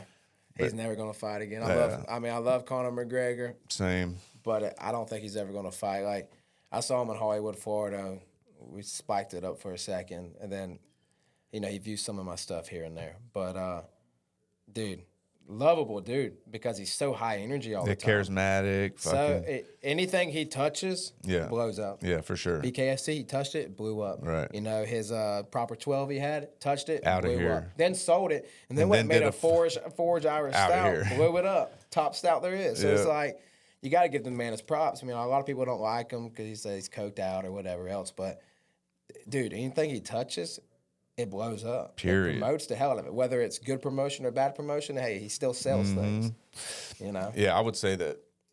I mean, I think the biggest fight Mayweather's ever had has been against McGregor. Oh, for sure. Yeah, just I- because of the whole social media aspect of it, how Right. it blew up, Right. right? So it's one of them things. Like, him and Canelo was a good fight, too. Yeah. That was when Canelo was young as well. Yeah, Mayweather and Canelo. Yeah. Canelo was super young. Yeah. Canelo learned from that and fucking never looked back.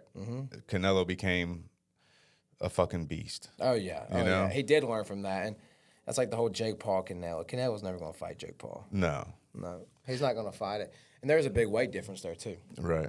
Jake Paul's a big boy. A Yeah, lot of he people is. are like, he's not that big, but he sits at like 230. Yeah, that's and he's like fucking 6'2". huge. He's like 6'2", 230. Jake Paul is 6'2"? Yeah, I would definitely fight Jake Paul. So it's Jake Paul and what's his brother's name? Logan Paul. Logan Paul. Logan's the taller one. Yeah, Logan the is the WF one. wrestler. Yeah, he's like 6'4", probably like 240. So Jake is 6'2"? Yeah. Damn. Jake's like 6. How tall are 6'1", you? 6. I'm 5'9". Okay. Yeah. But see, I carry weight pretty good. So like right now, I'm 195, but I was at 201 a week ago. Damn. So it's like, I was like, damn, I'm at 201. I got to cut to 175. I was like, I better stop eating. Have you had to cut that kind of weight before, or is this going to be Not your in 6 first weeks. real? Not in 6 weeks. Like I said, I don't know if this is even a definite yet for June Right. 21st. But if it is a definite, that gives me 6 weeks to cut 20 pounds. Right. And that's being able to train, still eat, still build muscle. Well, shit, bro, just get on Ozempic. Shit, yeah. I mean, if you look at it, a wouldn't be week ago, I lost 6 pounds. So if you do that math for 6 weeks, it looks great. Was that effortless? Losing No, six? it's pretty Intense. I cut a whole meal out. Oh, Yeah, shit. I cut a whole meal out and just did a little bit more cardio, and I've lost 6 Which pounds. meal? Breakfast. Okay. Yeah, I had to start eating. I was eating breakfast. But the thing is, I used to never eat breakfast. But when I was bulking, I used to eat breakfast. I'd eat a midday snack, then eat lunch, then a protein shake. Then I would eat another meal before I went to the gym. And then after the gym, I would eat dinner. Damn. But then that's when I was bulking. Right. And I was trying to bulk up to 215 before all this fight stuff came about. Right. And when all that stuff happened, I started just going breakfast, lunch, dinner. Right. And I was still sitting at 200. And I was like, man, like, hold on a minute. Like, what's going on? So I knocked out breakfast, and I only eat from 1 to 6 now, or 1 to 7 p.m. Okay. And I eat my lunch at 1, eat my dinner at 6 to 7 Right. p.m., and then I don't eat the rest of the night. And I feel like in the mornings, you can definitely feel it, because when I get up, I'm like, man, my stomach's like tight. I feel like I'm hungry. Right. You know, you feel like you're super hungry, but you got to fast. Yeah. Do you feel amazing, though, doing that intermediate fasting? Yeah, it actually ain't bad. Right. I actually feel pretty good. Like yeah. great energy? Yeah, I've had to cut out my energy drinks. I Yeah. drank a shit ton of Red Bulls. Like, I used to drinking like 2 or 3 a day. The regular ones? Yeah. Well, no, I get the yellow. There's a blue one, and then the regular one. Right. But they're fucking full of sugar, aren't they? Full of sugar, and it'll sit you right here. Really? All of that caffeine, all that sugar will lay right here. Yeah. I don't know the exact term for it, but there's a term. It increases something in your body, which your body stores in the lower belly and in the left handles, and it comes from all that sugar and caffeine that's in the energy drinks, Okay. and your body naturally stores it there. I can't remember the exact term. Yeah. I wonder if that's where the term, what, it was like Surely a beer belly, like Yeah, you 'cause got a beer's beer belly. packed Oh. full of fucking sugar. They say, too, drinking anything that's like, it's got like the citric acid or whatever. Anything that's sparkling will also sit on your stomach. Anything that, like, if you drink out of a water bottle with a sippy, like, obviously a cap is fine. But, like the ones that have the nipple on it that you suck out of, it collects air in your stomach. Yeah, that's why you get the bloated. air. Yeah, that's right. That's why you get bloated. Yeah. It's amazing how many different things will really affect it. Like, Yeah, for sure. certain things you eat, too. But, yeah, I cut out breakfast. I eat lunch and dinner. And Have you been when's the last time you strapped up and fought? Oh, fought. Either boxed or sparred. I spar all the time. yeah. Yeah. Obviously, I haven't been sparring lately because we was waiting to hear kind of the definite. So I was sparring like every weekend. But I do bag work almost every day. I do footwork almost every day now. Every other day. So do you just think like I'm just such a badass that I'm built for this shit? Oh, I think I'm definitely built for it. Yeah, Right. I think I'm built for it because of the toughness of it. I got the speed because of the football, and I got the strength. Right. And so it's just all about proper training. If I get the proper training, like, let me put it this way: I thought I was knowing how to fight before I did this, but I knew there's a whole lot more that goes into it. Like a street fight's completely different than a boxing, bare knuckle boxing match, right? So I was fighting more like a street fighter, Right. And when you get into a bare knuckle boxing, it's a little bit different. It's more strategic, Right. So I definitely had to learn a lot of that with my sparring partner Harrison. He's also my coach, Harrison Aiken, the headhunter, and so I've been training with him a lot. I go down to his house on the weekend. We train all weekend. We run a shit ton, which I hate. I hate running. Right. I can't stand just running for no reason. Right. And I think that's my problem. Like, if you tell me let's go outside and play backyard football for 6 hours, I would run the whole time. Right. But if you tell me let's go run a mile down the road, I'm like, oh miserable. my God. Yeah. Because you're just running, looking, and it's like F my life, F my life. Right. Like, when's this shit gonna end? Yeah. Right. It's so annoying, but it's what you got to do. I got to get in shape. Like I said, once I know for sure Monday, then I'll be every day. It's on. Yeah, Right. and I'll have a certain camp. Like, I'm the type of person, I became really soft since I had my little girl. And I think I mentioned this in one of my other podcasts. Like my little girl's my whole world. Mm-hmm. And so it's made me actually calm down a lot. That's my baby. That's my everything. And so when I get around her, I get very tenderhearted, very... You got to cut that shit off, son. Yeah, and so I truly feel like probably 2-3 weeks before the fight, I don't want to see her. Right, yeah. Because I have to bring a certain side of me out. Right. And I'm not going to be able to do that if I constantly see her because I'm just like, hey, baby girl, yeah. Right. It makes me soft, And so I know some people are like, they can differentiate between the two, but I just can't. Right. I'm either going to be mad and angry and pull out an inner demon that's in me, Right. or I'm going to be super relaxed and happy and, Right. with my baby. So it's one of them things. It's like, it's going to suck because I won't be able to see her the last couple of weeks before that. And she already told me, Daddy, I want to see you fight. I Right. want to see all that. But I have to have that. Right. Because then it's going to make me mad to know that I'm doing all of this and I can't see her. Right. Bring a different side of, like, I didn't do this for nothing. Right. I didn't miss 2 weeks with my daughter, 3 weeks Right. with my To daughter. just go in for here and nothing. fucking. Correct. Right. Yeah. So you're going to take this. Man, I mean, it's like you said, all these opportunities coming up. Yeah. This could be a total fucking life-changing thing. Yeah, You could go in here, whoop this, fucking beat this dude's ass. Mm-hmm. And now I'm up here even more. Right. Yeah. And that's the goal. That's honestly the goal. Like, I'm going to go in there and whether I knock somebody out or we do a 5-round war, like, I ain't losing. Right. I can promise you that. And, Right. obviously, like, people like Mike Perry, you really got to really train for. Right. Right? I mean that I'm going to have to train a whole lot longer than what I've been training.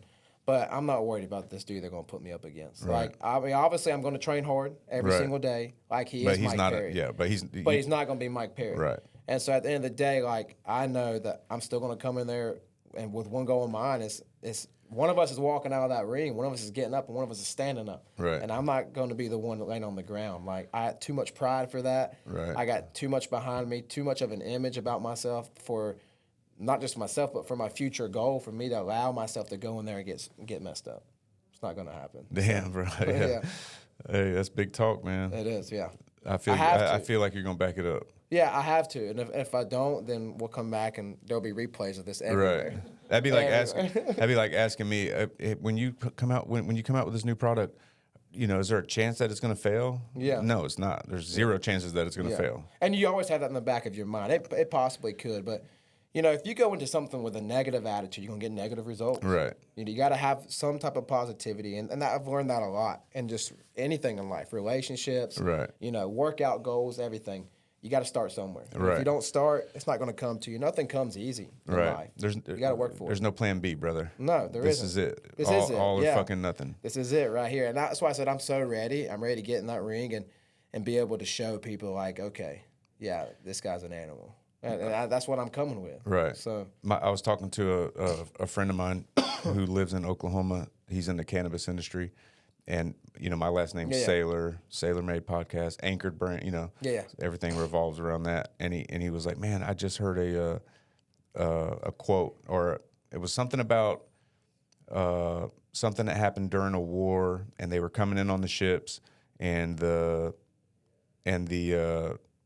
warriors asked the guy, what are we doing with the boat? And the guy said, once we're off, we're burning the boats. Oh, yeah. In other words, there's no option to come back to the boats. We're killing these motherfuckers, and we're taking their land. Yeah. Like, burn the boats, Yeah. Like, So it's either our land or that's it. Or we're fucking, there's no plan B. Like, Yeah. And exactly. And I feel like, I've set myself up pretty good the last 4 months. Right. Right? Being able to get in front of the right people.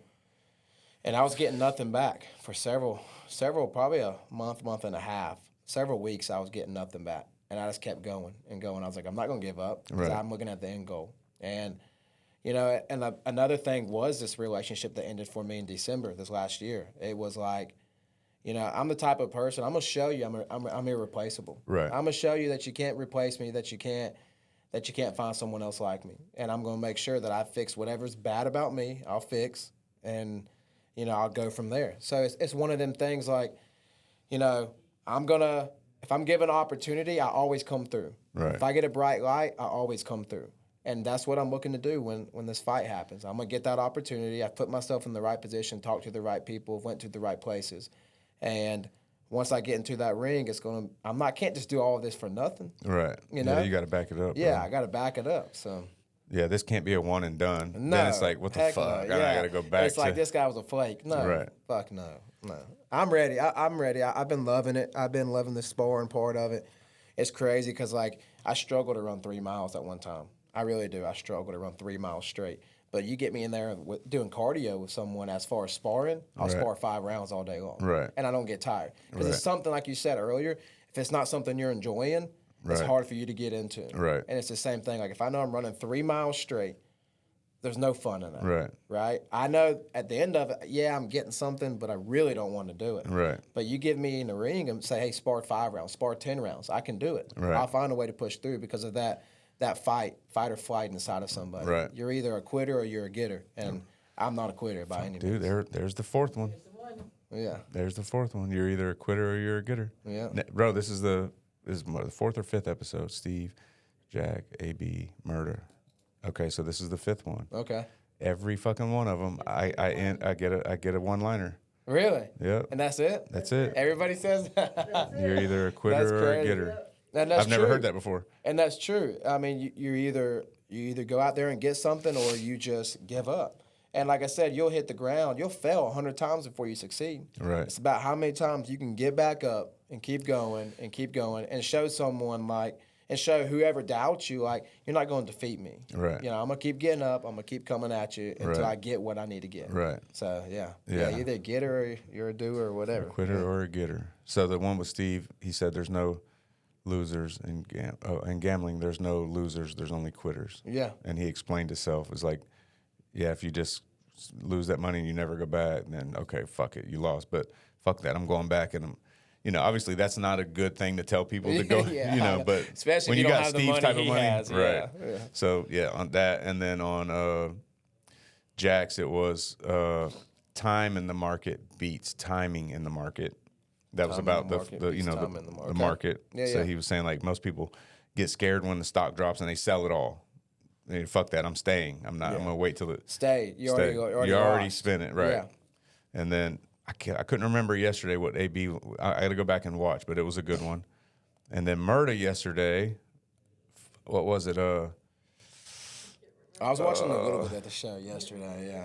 It was was a good one too. It was a good one. I'm gonna put them all down, bro. I'm gonna start fucking doing a shirt, a Sailor Made collab shirt, or something. I want to do something out with all these sayings because there's got to be a reason why I keep pulling all these from every guest. Yeah, I know. Yeah, and it could be just that's part of that entrepreneur mindset too. Right. You're either gonna get it or it's like you're either a quitter or you're a getter. So at the end of the day, it's like you're either gonna quit in life.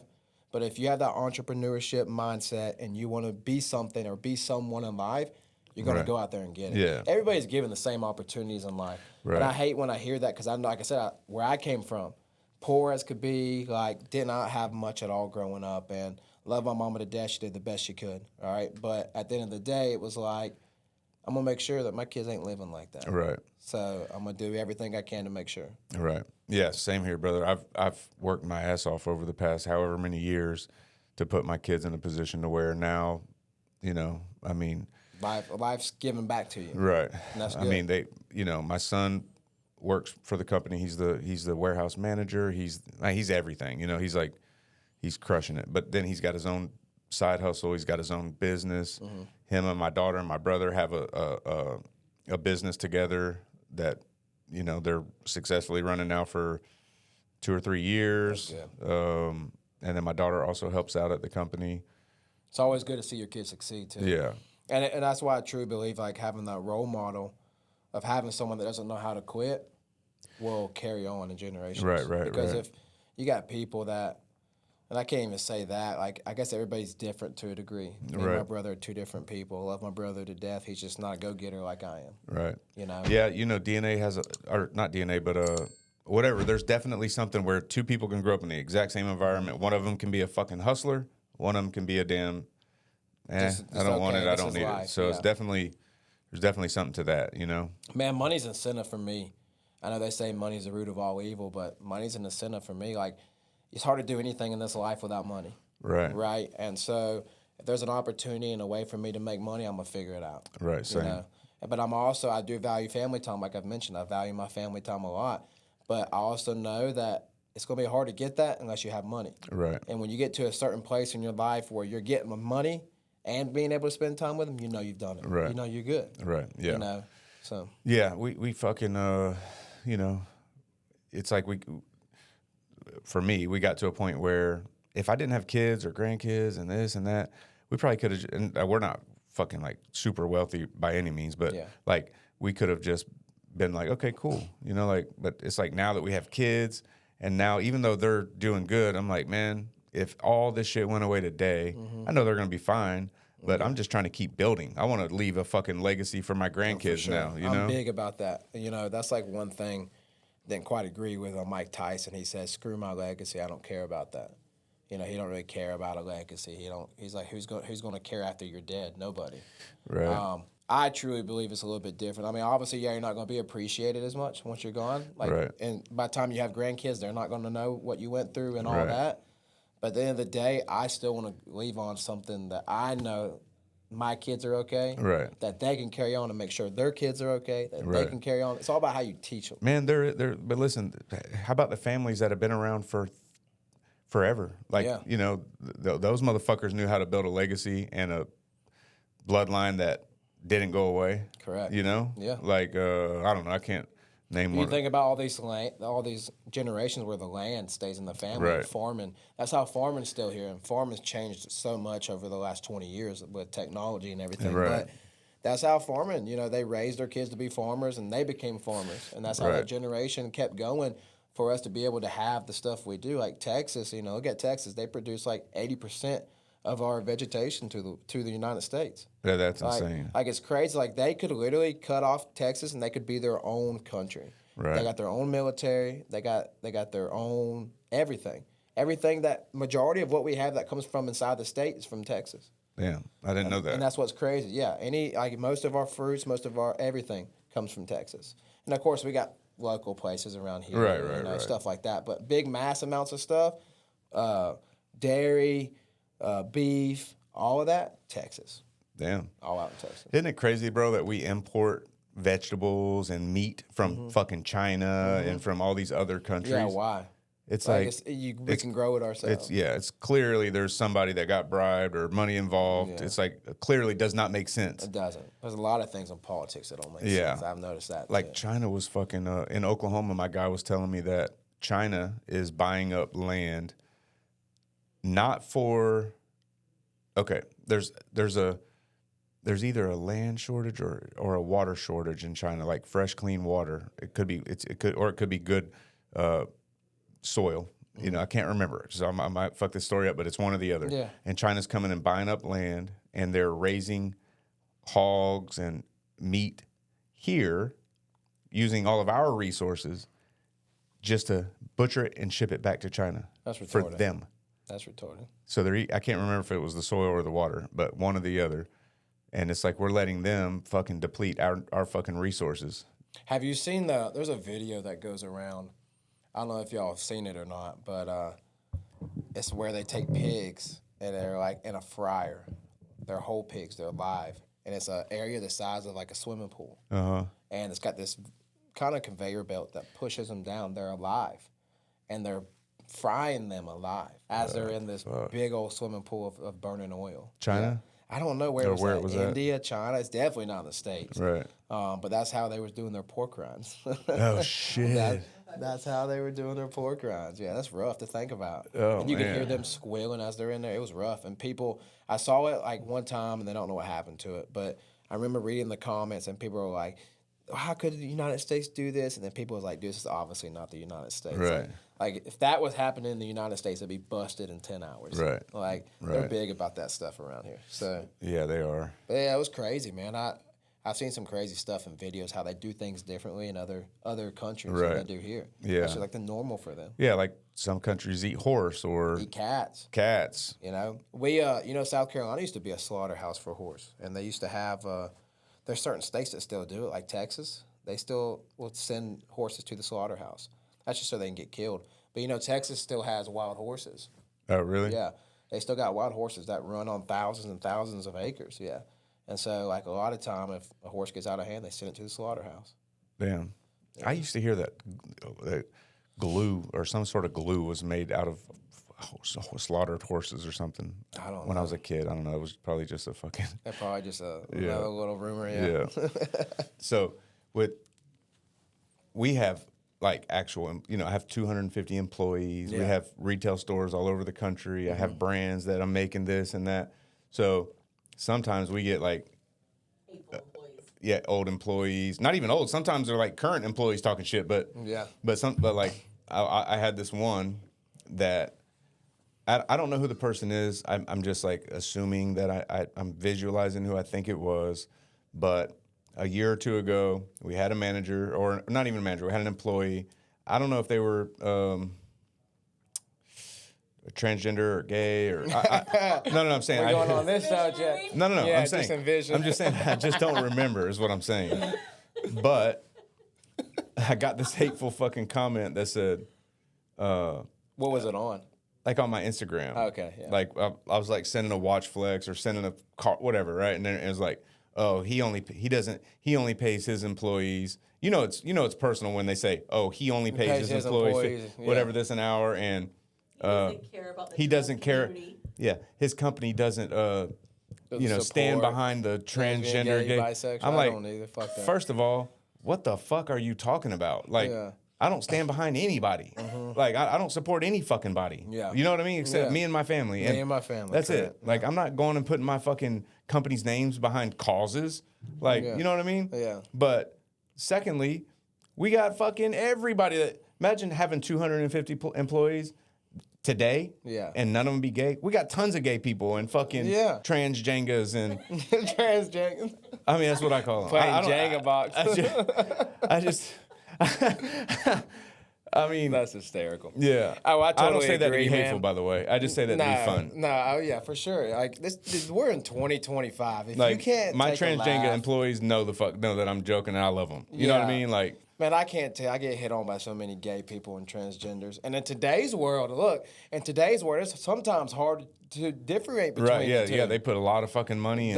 There's some I've seen. if- I'm like, damn, that's a pretty cute little girl. I'm like, that's a man, fuck. And you're like, get the fuck away from Yeah. me. But like, you know, it's one of them things. Like, Well, hey, remember 2 years ago before fucking sanity came back to this country, you were transphobic if you said you didn't want to date a fucking transgender. Mm-hmm.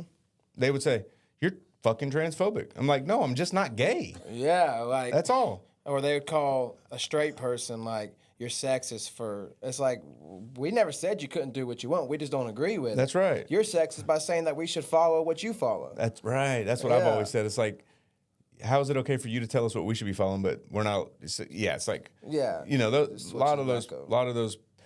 That's like when they were blocking the streets with all that other stuff going on. It got real bad in North Carolina, and several people got ran over and killed. Like, look, if I'm with my family and you beating on my door, you best damn believe I'm going to run you over too. That's right. You know? I was surprised. I didn't. A truck driver got arrested. Yeah. Went to jail for life because he ran through a crowd of people. Dummies. Yeah. Like blocking you're standing the highway. in the fucking highway, bro. They was blocking the highway, and he honked out. They got up on his window and was beating on it, broke the glass, and so he took off.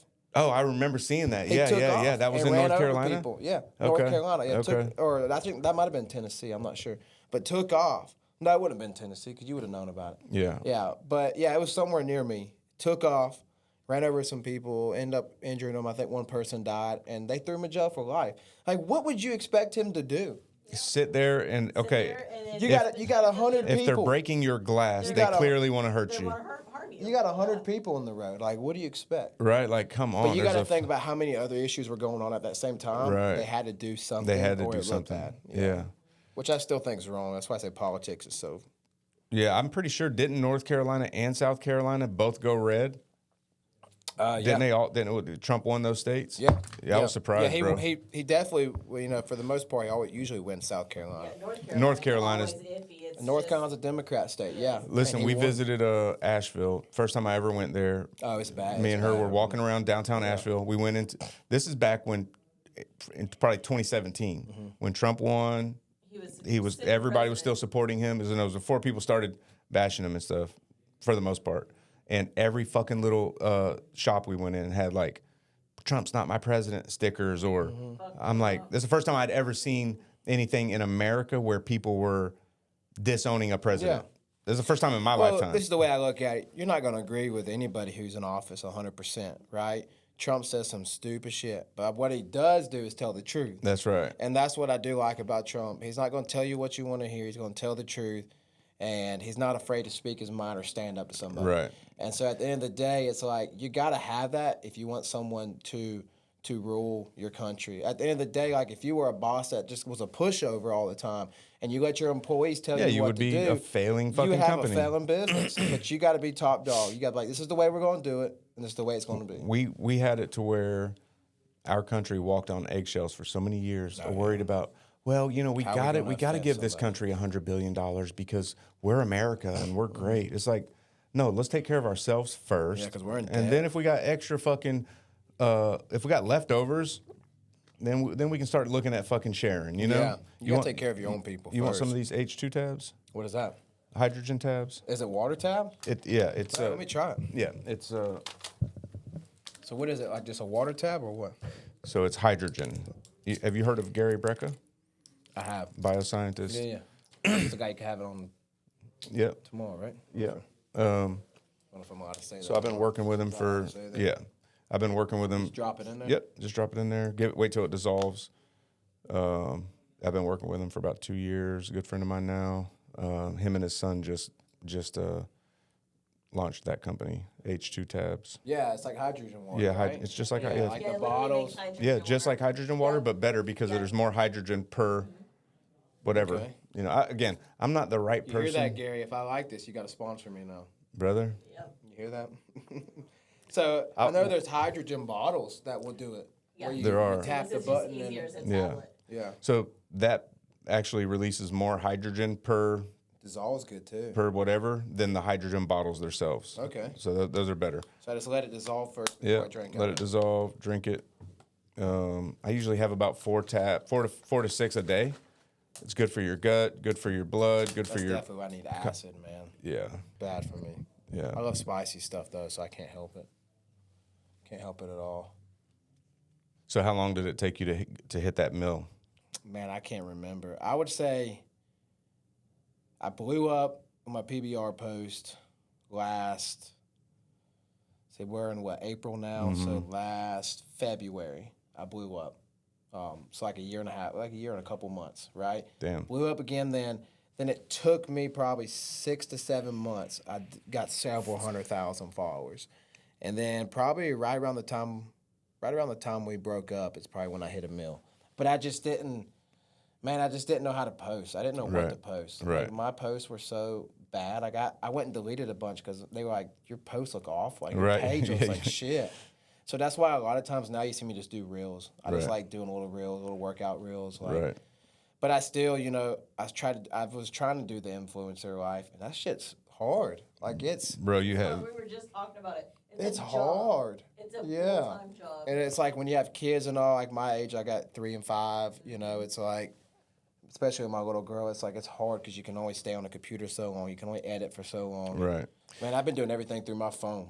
Yeah, same, bro. I mean, like when I'm traveling, I literally work full time from my phone, which is such a blessing that I can do this, Yeah, for sure. Like, but, like with me, it's, I've made so many connections and relationships. And I started out like, because I have cannabis brands and it's hard to market and advertise with cannabis. So I thought There's so many mixed views on that. And for me, like I've had such a crazy life that I thought, man, I'm gonna start showing my life, and then people will start following me, and that'll lead back to the brands. That was my intention of getting started in this whole shit, Yeah.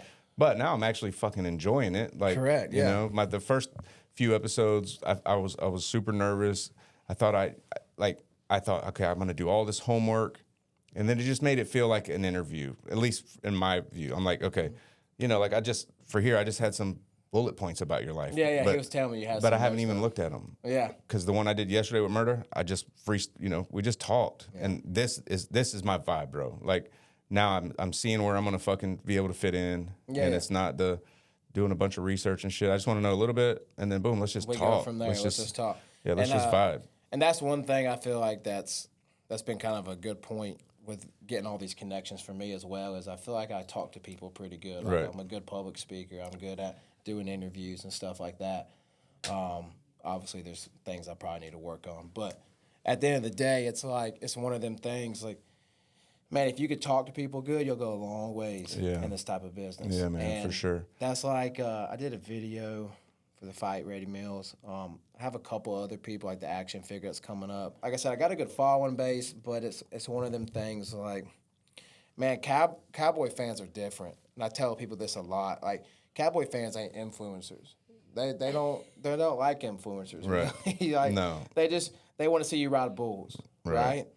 And so you'll get some backlash. That's why I turn the comments off a lot of times. You'll get backlash. But it's like, why do you follow me, bro? Just unfollow me. Right. Like, you're a sellout. You fucking... Yeah, like, what are you trying to do? You trying to be the next Jake Paul? You trying to, like get the fuck out of here. Like, I'm trying to find a way to make $1. That's just it. like you want. I'm trying to fucking hustle. Yeah, and it's like, get out of here with that shit. But cowboy fans are a little bit different. Like, they see people like Bryce Hall and stuff like that, and they're just like, fuck this dude. And a lot of my fans are older fans, too. A lot of it's, like older people in the PBR. Right. So can't tell how many sugar mamas I've had. But I'm like, hey, you got 1,000 acres. Hey, you never know. Land's expensive nowadays. Right. But yeah, I mean, that's why I'm trying to get to a little bit more of the influencer side as well, so I can get a mixture of my crowd. Because mine right now is kind of like all bull riding with a little bit of influencer base. So like, but where you get all the comments, where you get all the repost is influencers. We all know whether it's good or bad. Like, you gotta get them influencers. Right. Bro, if this was my life full time, I was just doing a fucking podcast every week or... Like Logan Paul, that's all they do. Boy, they do the other stuff too. Right. They don't have to. No, they don't have to. The impulsive show, they don't have to. Yeah. I mean, you got to respect the fucking, him coming in, even if you don't like the fucking Paul. The grind they have done. The grind. Yeah. They didn't have to do any of the extra shit. They could have just been influencers. Dude, they started out as Disney stars, and even them starting out as Disney stars, they weren't handed that. They had to earn that position as a Disney star. And people are talking about, like, they've been handed everything, but they weren't. Like, they came from a regular family. They just happened to be good at acting. Right. Right? And they did good at fucking at the internet. Yeah, and that's very good. Like, Logan Paul filmed the dead person in the cemetery. Like, he knew that was going to get views. Like, whether it was good views or bad views, he filmed it. That's and right. It kicked him off. It launched him. Yeah, it's crazy, man. So it was like, you got to give them credit because I don't have what they got. It's like, Right. I look at that and I'm like, damn, I want that one day too. Yeah, same. But it's hard. It's hard. It's one of the things like we were talking about earlier. It's hard not to look at somebody and be like, I don't want that. Right. Because to a degree, like we all know we want the most we can have. Right. Right. We want everything. It's just like, bro, it's like I tell people, because everyone has the same reaction that you did about Jack. You're like, oh, man, him and his this and his that. But if I told you right now, I'm going to give you $500,000 a month if you go around and do bits about bumping into people and have a bunch of bitches around, you'd be like, okay. Fuck yeah. Right?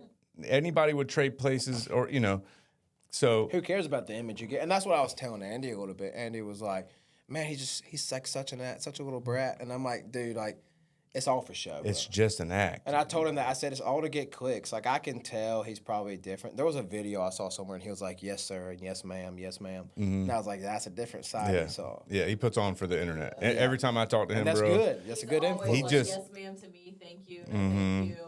Yeah, he literally talks to me like a big brother, like pours his heart out to me about, the girlfriend that he lost, and he's just been tore up, and he and I have something really fucking big brewing, bro. A big, big, big thing that's going to be the biggest thing that he's ever done and the biggest thing that I've ever done. That's good. I'm happy for both of y'all. Thank you. Yeah, especially at his age, man. He's done good. I mean, look, he's what, 21? 21. He's got 50 or 60 real estate. Yeah, he's been Like, golly. Since he was 15. He bought his first property at 15. You can't hate on someone 64 that grinds like that. I think is what the number is. 64. 64 rental and that's houses. where the money is, and he knows how to market. He does. I'll give him that. Like, I've seen the way he markets things, and he took Michaela from nothing. McKinley, yeah. McKinley. That shows you that I don't follow these bitches. Sorry, if you're watching. We're not live streaming. No, we're not. Okay. So they gotta make it McKinley. No, fuck McKinley. Yeah, fuck McKinley. Anybody who's a fucking enemy of Jack is an enemy of mine. Yeah. But anyway, he took her from literally nothing to 8 million million YouTube subscribers. Yeah, I follow million. that. No, you know it's what I mean? crazy. Like, and that's, I'm telling you, bro, she's not the fucking prettiest. She's pretty, but she's not like, oh shit, you should have 8 million followers pretty. Yeah. That's all because of him. I've seen a lot of, I mean, let's be honest. It came from Jack. So it's like, Right. I remember seeing Jack's videos when I was younger. And that's what's crazy is he's way younger than I am. Right, yeah. Yeah, he's been at it for 7 years or something. Yeah, that's crazy. He flipped a water bottle. Yeah. Is that what it came from? Water Oh, bottle okay. was his first one. Then hockey videos. And then... So he grew up big on YouTube first, though, right? I think And that's where YouTube there's videos. money in YouTube. Right. Big time money. Yeah. I got an account, but I don't even know what it is. I don't think I even have a single follower on it. Right. It's just literally what I do to go watch To music go watch videos. movies. Yeah. Like so my little girl can watch her little shows that she watches. I click on my YouTube, it's nothing but sparkles and unicorns and other Right, things. right. So, Yeah, that's how mine is. Every Yeah. morning after we have the grandkids, it's fucking Mickey Mouse Club. Mickey Mouse or this or that. I'm like, hot dog, diggity dog. Yeah, hot I know dog, all hot about dog, that. hot diggity dog. Oh yeah. Oh my goodness. Yeah. Oh, Oh, toodles. toodles. Yeah, I love that. That's hysterical. Yeah, man, I'm happy for y'all. That's definitely something good, man. I got a buddy of mine named Kanan, and I'm always telling him, like, man, I'm so happy. Like, he does a lot of videoing and stuff, and he's starting to get into some big hands. And so I'm like, dude, I'm happy for you. I'm always happy for people to grow. And that's what I hate about some friends I've learned, like people you got to cut off and people that you don't want around you, because some Right. people see you grow and they're like, it offends them because Right. they're not growing with you. Well, remember, people love to see you succeed until you succeed more than them. Yeah, and I've realized I had to cut a lot of people. Like Andy's one of my best friends over there, and he came out here. He was like, "Y'all pay for my own ticket to come out here." Like, dude, I love him to death. Like he's a good man, and that's one of them people that, just wants to be around, just wants to see you succeed. Yeah, for sure. Right? Yeah. And so, man, that's what I love to see people grow and succeed. If everybody could be winners, it'd be awesome. But unfortunately, people got to fail. Right. Yeah. I've had my fair share of both. And unfortunately, like as bad as you want someone to succeed or do better, sometimes if they don't can't. fucking want it, they don't want as bad as you want it. Right. Yeah. It's like my brother, man. I love him to death. He's 32 years old, and man, he has so much potential.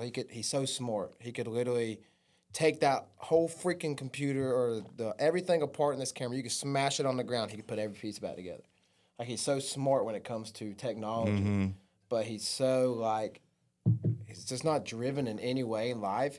He's just like, my life sucks. This is what life's gave me, so I'm gonna sit in my corner and just pout about it. Yeah, sometimes I wonder, man, because like it's like, dude, like you think life's just gonna give you something? Right. Sometimes I wonder, like I didn't used to feel this way until I started going through like medical problems and different types of emotions and like depression and shit that I had never felt. And then I fucking started going to doctors trying to figure out what was wrong with me. They were saying nothing was wrong. I finally see Gary. He does blood work. He puts me on all these supplements, and over like, it's like it's been almost 2 years now, and I still have off days. But now I'm like, all that shit was artificial feelings because something was out of balance. Yeah, you make yourself believe something. So sometimes I wonder, like with these people, if it's just something wrong, like if it's a supplement they should be taking or something, mold or a toxin that's in their body that they need to get out. I don't know. It's weird. We were both raised in the same family, right? And or has he been like that? He's been like that as long as I can know him. My brother's he's an introvert. I'm an extrovert, big time. And I think so anyway. I like to talk to people. I gotta have human interaction. No, yeah, you seem very outgoing. Yeah, I gotta have human interaction, and my brother's very kind of like, just let me stay to myself and play video games in the room. And we were two different interests in life. He didn't play sports. I was all in sports. Right. He was all about video games. I hated video games. Right. So it's like we grew up completely different. He was kind of very shy at school, did not talk to females, didn't talk to nobody, and I was always like class clown. I was always like, let me be a part of something. Right. Right. And so it's, man, like I said, in life, he's carried that same mentality through jobs, through, like, he just had a kid, well, didn't just have a kid. His son is about 2 years old now. Right. And so it's like, I figured that would kind of, parachute him to a different mindset. And it did a little bit. Temporarily. From where he was at. Yeah, temporarily. But then, like, he would call me, like, Cameron, I need work. And I'm like, Dana, like, you're useless, bro. Like, I'll give you work. Come work 3 days. Right. Or come work 4 days, and he'll show up one. Right. And it's like, dude, I'm giving you a week worth of work, and I know you're not going to help. I wouldn't say it to his face that you're worthless. Right. But in my head, I was like, I don't need him. He actually slows my guys down. They're calling me, bitching at me, like, dude, why's your brother here? He's just in the way. Right. But he's my brother, and I love him, so I'm going to take care of him. Right. And so it's like I did that, and it's like I'm giving you 4 days of work. I say come Monday through Thursday, and you show up on Monday. Don't come back the rest of the week. Right. And like, then a month later, wrong? 2 months you later. make excuses. Oh, I stayed up all night because Kai was crying. Dude, I raised my daughter by myself from 5 weeks old. Right. Do you think I don't remember going working 60 hours a week and bottle feeding my little girl? That's life. If you want to pay everybody deals with that if you want to pay your your house mortgage, like, what are you doing? Right. What are you going to do? I'm trying to help you. I'm giving you $200 a day, right? To not even do anything. Right. To just literally stand there and get in my guy's way. Right. I'm giving you, what is that? I'm giving you $800, $1,000 a week. Right. That's $4,000 a month just so you can stand there. Right. Because you don't work. Right. He just doesn't have that in him to do blue collar work. He just doesn't. Right. And so it's frustrating because then it's like the only other type of job he can really do is sales. Right. He can't really sell because he's an introvert. Right. So it's like the only other thing you're going to be able to do is go back to school, get your engineering degree that you was talking about for, what's it called, for computers, computer science, and do something with it. But then he's not driven enough to go to school and complete it. Does he have his own house or is he living with? Yeah, him and his girlfriend, or not girlfriend, him and his wife bought a house together. She's a Philippine girl. And sweet girl named Kat, but she gets on his ass too. Like, Daniel, come on, like. Right. And that's kind of stepped it up. And then my brother will call me and be like, "Well, like, I don't know why she's fussing at me. She wants me to do more." And I'm like, Daniel, you're sitting at home all day, and she comes home to a shitty house. Like, what do you expect her to think? She's the one paying the bills when you're supposed to be the one paying the bills. Right, and he's just sitting. And you're just playing video games all day. He's like, well, I had to watch Kai today. I'm like, dude, you can't. I'm a dad. You cannot tell me. You're not gonna pull that one over. You can't pull that one. Like I get it. I get. Some days it will be hard to watch kids. Kids have their days, but there's days where you can literally do multitasking. Right. And you're just not wanting to. Just no Our son drive. will bring his kids to work. Yeah. And he won't miss work. He won't. My son won't miss work for fucking. That's good. If it's his time to get the kids, he'll drive them kids right to work. That's the thing is like, I always worried about, because when my son and my brother, my daughter always seemed to listen to me, but like boys, you know, like when my son and my brother were babies all the way up till they were probably 18, every time I would try to sit down and have a talk with them, I thought, man, they're literally not listening. They're not they don't care. They're never going to see things my way. They're never going to understand the value of this or that until I seen them start really being men and being real adults. Yeah. My son gets up every fucking morning. He's typically at work before I am. He goes to the gym every day. He's very great with his kids. Disciplined, yeah. Like, what I'm saying is, like, they weren't listening to me when I was talking. It was going one ear out the other, but they were seeing my actions their entire lives. They watched me get up and grind every fucking day. Correct. They watched how I treat my wife. They watch how, you know what I mean? Their mother. And they picked up all that shit, you know? Yeah, and I think a big thing is as well. One of the things I say that made me more disciplined is working out. Like, it's hard for me. Like, even today, like if I stop working out for a week, I feel like my life's off track. Kind of like you said, that natural supplement. Me, I have to work out because it keeps me balanced. Yeah. Mentally, it keeps me balanced.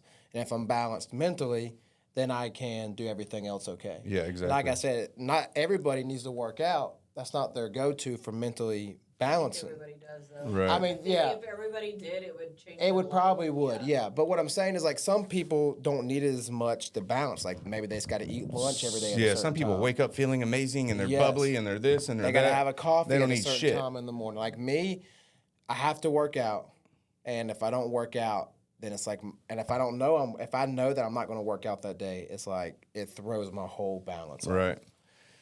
So today, before we came to this, was my first time back in the cold plunge. Yeah. And probably, actually, I'll tell you this. It was my first time back in the cold plunge since Christmas of the year before. So 16 months. I was so fucking on it with the cold plunge, the red light therapy, the oxygen, the this, the that. So good for your all body, the too. ultimate human shit. And she's been on it. Cold plunge, sauna. You'll have it at your house? Yeah. I was about to say, if you don't, it gets super, super expensive. Yeah. Luckily, I got sponsors and stuff for that, but yeah. You do the cold plunge? Yeah. Oh, you do? Yeah, it's amazing. I'm actually, if anybody sees this, trying to get a cold plunge sponsor to do it at my house so I don't have to go somewhere. Yeah, we don't even have places in our area to go, so it's like Yeah. no choice but Yeah. We have places to go, but yeah, what do you do for the red light therapy? I bought the fucking bought the freaking $150,000 $1,000 bed, bro. Damn, oh my God. Yeah, I can't our do whole that. downstairs of our house looks like a whole wellness Like a spa. biohacker's fucking Dude, that dream. is crazy. We have the Basic- oxygen chamber and Yeah, Oh the my goodness. hyperbaric. You got the hyperbaric? Mm-hmm. Oh, that is amazing. That right there will help heal your body so fast. Yeah. Like, there's a story. I was talking to Dr. C. He's, no, Dr. T is his name. Dr. T down in Atlanta, Georgia. And he does, like, all the Atlanta Falcons, and he does all the, I don't know, is that the Braves down there? Atlanta I don't really Braves. follow baseball. Yeah, he does all their players, right? So he also does, like, a couple bare-knuckle fighters, and so that's how I was able to meet him. And we went down there. He's, like, telling me this whole story about this little girl that fell in a well in Georgia a couple years back, right? It was a 3-year-old little girl. She fell down in the well, and the way she was at the bottom of the well, it took them 3 days to get her out, okay? Which I Wow. think is wild. It took them 3 days to get a little girl out of the well. But her leg was folded up a certain way down in that well at the bottom that by the time they pulled her out, her leg was black. They said, we're going to have to cut your whole leg off. I got a story for you. Yeah. Go ahead. They was like, we're going to have to cut your whole leg off. That's what they told her family. And the doctor said, hold on, no, put her in the hyperbaric chamber. Yeah. Put her in that chamber for 3 days, and all she did was lose a pinky toe.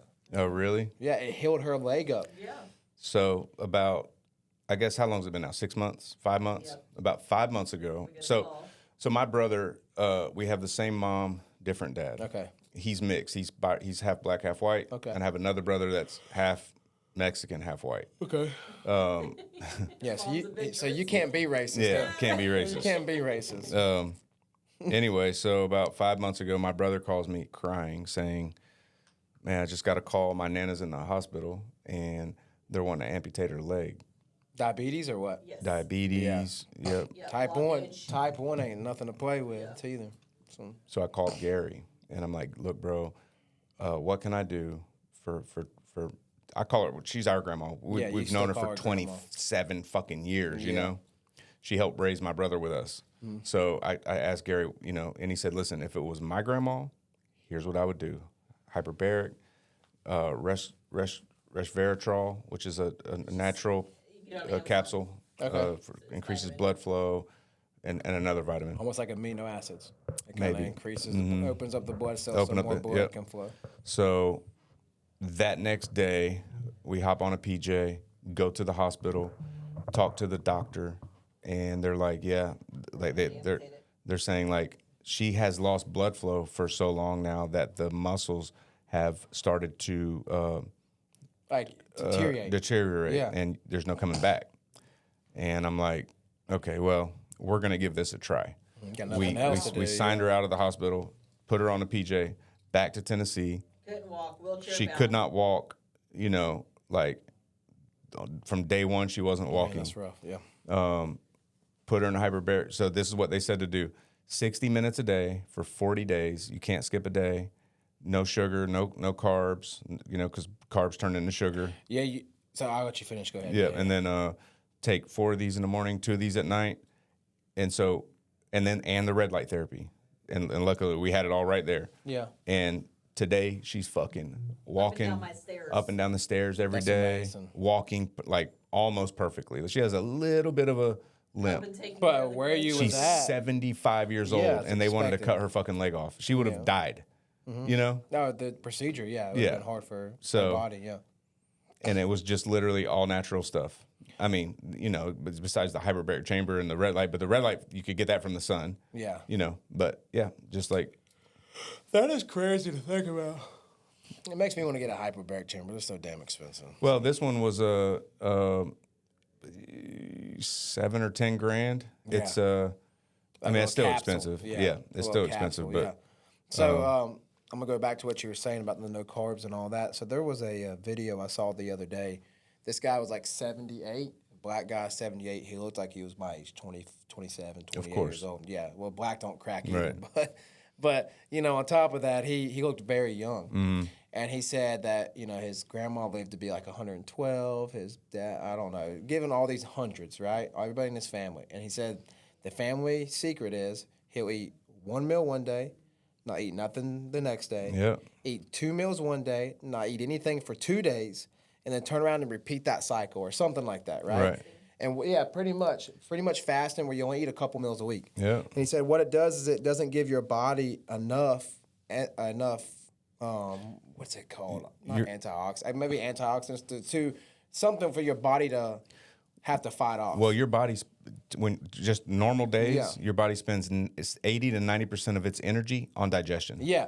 So That's when you're not basically what it eating, was. your body can go heal shit. Yeah. And you don't have to ever have inflammation or Correct. I think crackheads live so long because For they sure. Go for weeks They without go for weeks without eating. Yeah, I Yeah. swear that's why they live so long. Because you'll see a crackhead, they'll be like, "Damn, that motherfucker's still around." yeah, Yeah. like Skeet. Devin said he's still alive. I'm like, holy shit, he was 60 25 years ago. He's like, yeah, he's fucking, and he's got abs, and he's like, It is crazy. yeah, Yeah, black The crackheads whole are fucking, fasting, yeah, all but that fast. that I asked you earlier how you felt when you were doing that because I feel amazing when I, first of all, when I'm at work, I don't eat breakfast a until bad- lunch. Yeah. So it's basically lunch, and then I eat dinner around 6 o'clock. Now I do have when I'm at home, I have a chocolate bar. Well, I have a chocolate bar a lot, but there's not sugar. Oh, I It's, love it's dark chocolate's good for you. Dark yeah, dark chocolate chocolate, is- and it's it's got monk fruit. fruit, There's so no it's- sugar. Oh, so that's good. Yeah, they tell you to take a bite of that before you go work out. Really? Yeah, because Dark chocolate. the way it boosts your body. And a lot of antioxidants. But I feel so great when if I don't eat past 6 o'clock for a meal, and then I'll have that chocolate bar at 8 p.m. But from there till noon, bro, my brain starts firing like it's, Yeah. But then when I eat, it's like, That's what was crazy. When I get out there and work, my brother, like when he comes and works with me a couple of days, well, of course he hasn't worked for me in a while because of his situation. But anyways, when he works, he's always like, Cameron, like, you're not going to eat lunch? And I'm like, no. Like when I work, I'm trying to get shit done. Right. And so it is bad for me because I have a tendency to not let my guys eat lunch if I'm there on the site. Right. Because I just want to work all day until we get the job done.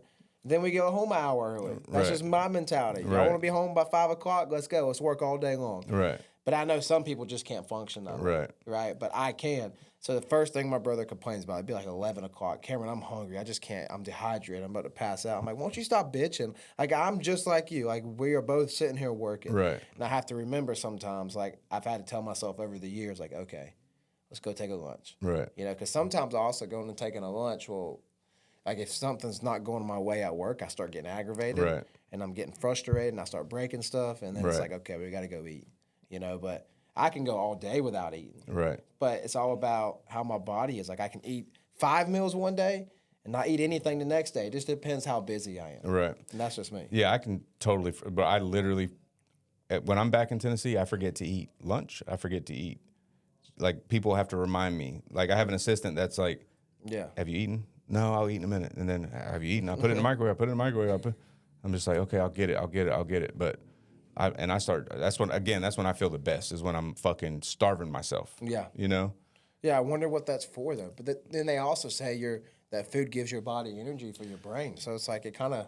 Yeah, I mean, like when I do eat, if I only eat meat, I still feel good. That's what I heard. If I eat, no starch. You got to cut all starch out. All rice, no carbs. I don't do. No carbs. I haven't had a piece of bread in fucking mainly, 10 years. 95% carnivore. Yeah. Okay. 95% carnivore. Yeah.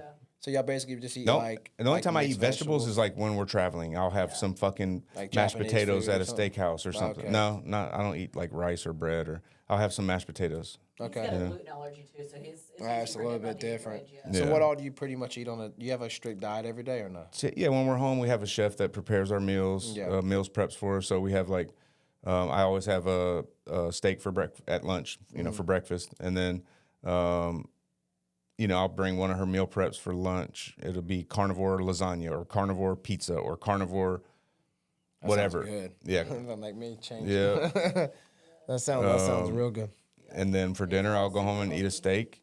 It's usually like steaks. I love steak or burger. Or she'll grill chicken. Yeah, grilled chicken. I was eating bison chicken and burgers or rice. something. Oh, bison's amazing. I had elk You ever had tenderloins. fallow? Hold on. You ever had fallow deer? Oh, wait. Maybe, because I just did my first hunt last year Okay, so where'd you at go? Oklahoma. Okay, so I'm gonna tell you a place to go. Spartan Hunting Preserve in Tennessee. Okay. Right? I killed fallow. I killed several animals up there. I killed a 600-pound hog up there. Oh, shit. Yeah. I got all the mounts. I'll show you pictures and stuff. But the mounts don't do it justice. My hand, the nose is bigger than my hand on that 600-pound hog. Damn. But anyway, it's something called fallow deer. And the most famous chefs around the world will literally buy fallow deer meat to cook in their food because it's the most tender deer meat, the most tender meat. It has to be there is. what Matt was telling me about. It is so tender and it is so delicious. Like what I do with it is I get it right, marinate it overnight. Then the next day I wrap it in like applewood smoked bacon, right, thin, not the thick cut, the thin Right. cut. And then you put it on a smoker for about 2 hours, flip it, smoke it for smoke it for an hour, flip it, smoke it for another hour, take it out, you put it in the oven for an hour, right? You pull it out, it will literally melt in your mouth. And it is the best flavor you'll ever have. Yeah, that sounds great. I'm going to have to send you some now because I have a crap ton of it in the fridge. I'll send you some. Okay. It's delicious. Bro, I'll take it. It is delicious. And they're little steaks. They're about this big. Some are bigger. Some might be that big. Some Right. That big. It's delicious. Yeah. So I guess, they called it hunting. Mm-hmm. It was my first time ever hunting, but I called it more like, okay, we know the deer are coming to the feeder that's right there. Yeah. I'm sitting here hiding, so of course I'm going to kill a deer. Yeah. But sometimes you might not see anything. I know. You're the only one that killed something the whole weekend, so. Both. So the morning I went out, Where'd you go? somewhere in Oklahoma. 2 hours from OKC. How have you not heard about Spartan Hunting Preserve? It's in Grandview. I feel like I may have heard about Spartan. Do they have elk there or no? No, so that's the one that's up in like Ohio or Okay. something. They got the fallow though, which resemble an elk, but it's like a lot of people get them mixed up. So they're the only other animal that has a palmation on it, like a moose. You know, a moose has got that palmation that has points on it. Right. That's what a fallow has. But then they also got little points up like an elk. Okay. Right here where their beams are at. But then they got the body of like a regular white-tailed deer. Oh, okay. So there, people are like, it's a unique Right. trophy. Yeah. And they come in black, spotted, white, and another color. Okay. Yeah, it's crazy. So we went out that morning. I think they probably woke me up at like, oh, here's the thing. There were like 10 of us there. This was their hunting trip. They invited me. Mm-hmm. They stayed up partying all night. We were supposed to get up at 5 a.m. to go hunting, and I'm the only motherfucker that got up. So the guides are there, and they're like, okay, well, I guess we're just going to take you. So they take me. We go up in the blind, and it is fucking freezing. Oh, yeah. It was so cold, brother, that my entire body was shivering. I got a grown man sitting beside me. He knew to dress right, so he's just sitting there like chilling, and I'm like, What'd you dress in?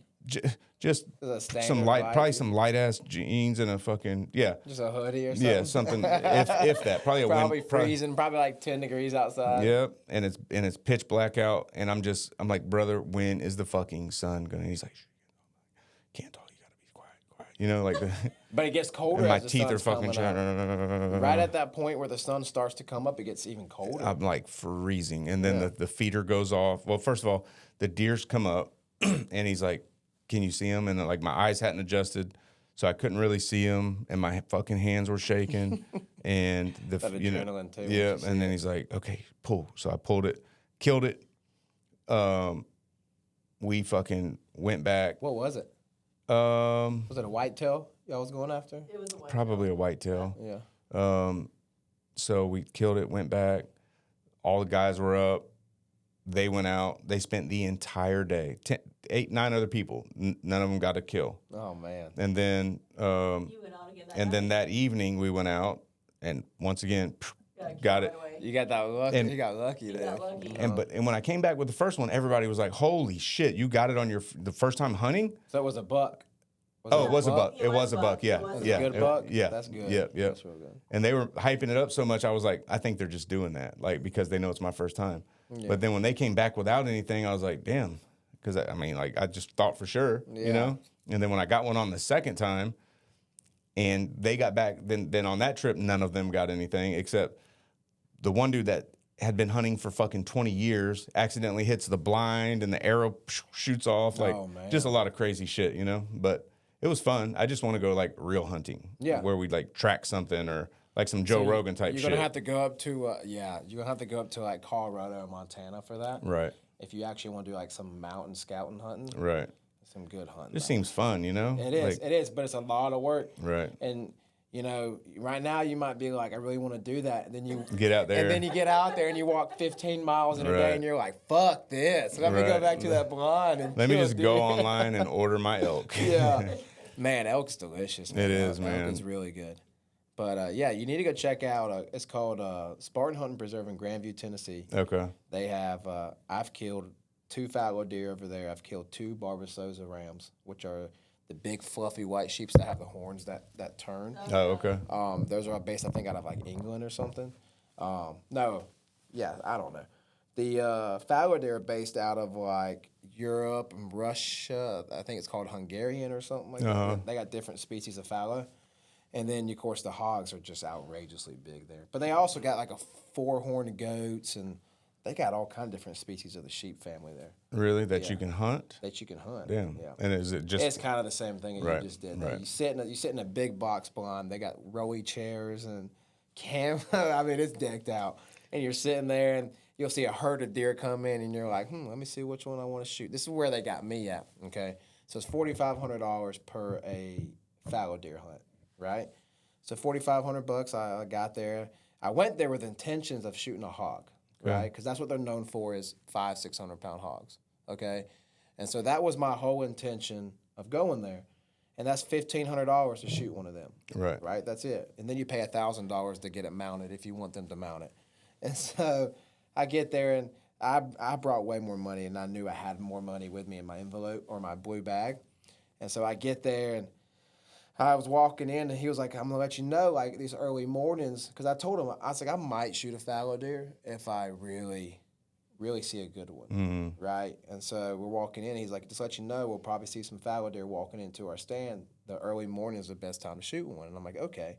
So we're walking up, and I see a herd of them down there as we're walking to my stand, and I'm like, shit.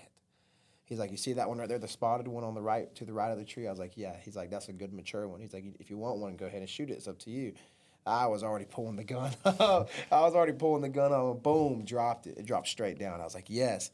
And I'll show you all those pictures too. So we walked down there to it. He's like, that's a good one. That's a good one. We took some pictures with it. He's like, all right, I'm going to continue walking you to your stand. I'll have the guys come and pick this up. And I'm like, okay. So I go and walk to the stand about another 300 yards from there, right? I get into that big old box blind I was telling you about. It's got rowy chairs. It's quiet in there. It's heated. Like it's nice. And so I'm sitting there probably for about an hour and a half, and I see running up the mountain another herd of deer. I think it was the same herd that's kind of looped around, maybe. Yeah, I don't know. It's mountains, so it's like valleys. You hunt different valleys, right? Right. So I'm sitting there, and it came running up, and then they started fighting, and they was all fighting each other, like different bucks, mature bucks. So I'm sitting there like videoing, and then I see the Big Daddy come up, which I already killed a good size one. Right. But now I'm looking at one that was bigger than the one that I just shot. Right. So I'm like, dude, I cannot leave here knowing that I just shot one that was smaller than the one I'm looking at. So I was like, I'm just going to look at him in the scope. And so I pulled it up, and I was looking at him for about 5 seconds. And then I pulled the trigger and shot him, and he dropped. And I was like, well, there goes $9,000. And so I'm like, there goes that money. And so I'm kind of kicking myself at this point. And I'm like, damn, why did I shoot that second one? And I'm like, but I knew like I would have kicked myself if I didn't. Right. So I'm sitting there waiting. About an hour later, the guide comes up to my back door, and he's like, did you shoot you another one? I was like, yeah, I saw a bigger one. He's like, good. He's like, we have you a boar over here in this valley laying down in a mud hole. And I was like, okay. He's like, come on. So we went tracking it, right? Walked probably, I don't know, half a mile or so. And we come across it down in the hole. I see the hog. You got to think, I just spent pretty much in my head, I'm like $9,000. Right? Yeah. And that's not counting the mounts. That's not counting, the hog I'm trip, about getting to shoot. there, Yeah. fucking. And so then I saw the hog, and I shot it 3 times before it finally died. It was a 600-pound hog, right? And its tusk was like this long. Huge hog. So shot it, and I was like, damn, okay, so we're at 10.5 now, right? Then I get back. It's $1,000 each animal to mount them. So you're at 1,000, right? So that's another 3,000. So right? now you're up to 13.5. Yeah, I'm up at 13.5 now, and I'm like, okay. And that, of course, my buddy came with me and his wife. So now we're sitting there playing poker. They only do hunts in the morning, and I was like, damn, I killed all those the first day. It's a 2-night, 3-day hunt. Right. And I'm like, damn, I killed all those the first morning. Right. Like, and they don't do hunts in the evening. The only hunts they do in the evening is a turkey hunt. Right. And so I was like, damn. So we're sitting there playing, we're getting drunk during the day. And he's like, if I win this poker hand, you got to go do a turkey hunt this evening. And I'm like, fuck it. I was like, whatever. You ain't going to win. I've been waxing your ass. So I was like, whatever. He won the freaking poker hand. So then I was like, well, a bet's a bet. Like, so the guide comes in. He's like, hey, is anybody doing an evening hunt for a turkey? And I was like, yeah. So I ended up spending another $750 to do a turkey hunt, right? Killed an all-white turkey, beautiful turkey. I tried to get out of it because I was like, I don't have a shotgun with me. I just brought my rifle. He's like, oh, I got you. Yeah, he's like, oh, we have one right here in the room. Right. It's like already with the red dot sighted in. And I was like, man, he got me. And so I was like, oh, okay, let's go do it. And so I killed the white turkey that evening. And then we get back, of course, right? And so we're playing more poker. At this time, this lounge has like 40 bedrooms in it. Okay. It's huge. It's a huge lounge. It's like 10,000 square feet. Right. So there's like 20 other guys here, right? So then we're all like drinking like Crown, Jack Daniels, and we're all kind of just sitting there in the dining room, or not dining room, the dining hall, and just playing poker, playing different games. Right. And my same buddy got me again. He's like, hey, he goes, if I win this hand, you got to do a ram hunt tomorrow. He said, that's the only thing you ain't killed yet. He's like, you done killed a fallow, you done killed a hog, you done killed a turkey, you got to kill a ram. And I was like, fine, whatever. I mean, I've already spent this money at this point. I wasn't thinking. And so then he won the hand. So then I was like, dadgummit, now I got to do a damn ram hunt. So then I killed the ram the next morning, right? Huge ram. Killed it. That was $1,500. But then it was $1,200 to mount it. So by the time it all came out together, I spent $19,500. Jesus Christ. And I was like, damn. But you got to think that was a once in a lifetime hunt. Right. I mean, that was, I don't even know how to explain it. It was definitely, I got trophy. You got to think, I got mounts, so I got memories for all that. Right. And then I also got 2 freezers full of meat. Right. Because of all the animals I killed. Right. What And about so- the ram? Is that edible? Oh, yeah, they do lamb chops. Oh, true. Yeah, they do the lamb chops. You don't get much meat out of a lamb. Like, it was a 200-pound ram. You get, like, 20 pounds of meat. Because some of the ram you can't eat. You Right, can't it's eat just it all. like- Yeah, it's just bad meat. Right. Unless you would do other stuff like make cheese or do some weird shit they do. But anyways, yeah, so that was the ram I killed, and then I got, the turkey legs, and that was good. And then the fallow deer is the best though. And obviously with the wild hogs, you can't do bacon. You can do sausage, where they make it like ground beef and you make it to Right. patties. But a wild hog doesn't grow enough fat on the side to make bacon. Oh, So you okay. can't do bacon. Yeah. So that's only the ones that are. That's the farm raised. Yeah. Right. Yeah. You can do bacon on those because they got so much fat and meat on the sides. Right. But a wild hog, because they're running around so much, they Right. burn off all that and they carry most of their weight in their chest from fighting and other things. Right. How's that taste, the wild hog? It tastes good. I mean, it all depends on how you get it processed, how it gets bled out. It depends on how it's All of cooked. that, yeah. I had a one of them butt roast or whatever it's called. Mm-hmm. Yeah, my uncle cooked it and it was delicious. Really? Yeah. You make pulled pork. You can do all kind of stuff. Right. But yeah, you need to check that place out. It's a little expensive. But, Right. But it's worth it. You With said being it's so called- close too. Called what now? It's called Spartan Hunting Preserve. Spartan Hunting Yeah, Preserve. just tell them Cameron sent you. They got my pictures up on the wall in there. Like, Right. They got like I'll tell you who's all been there.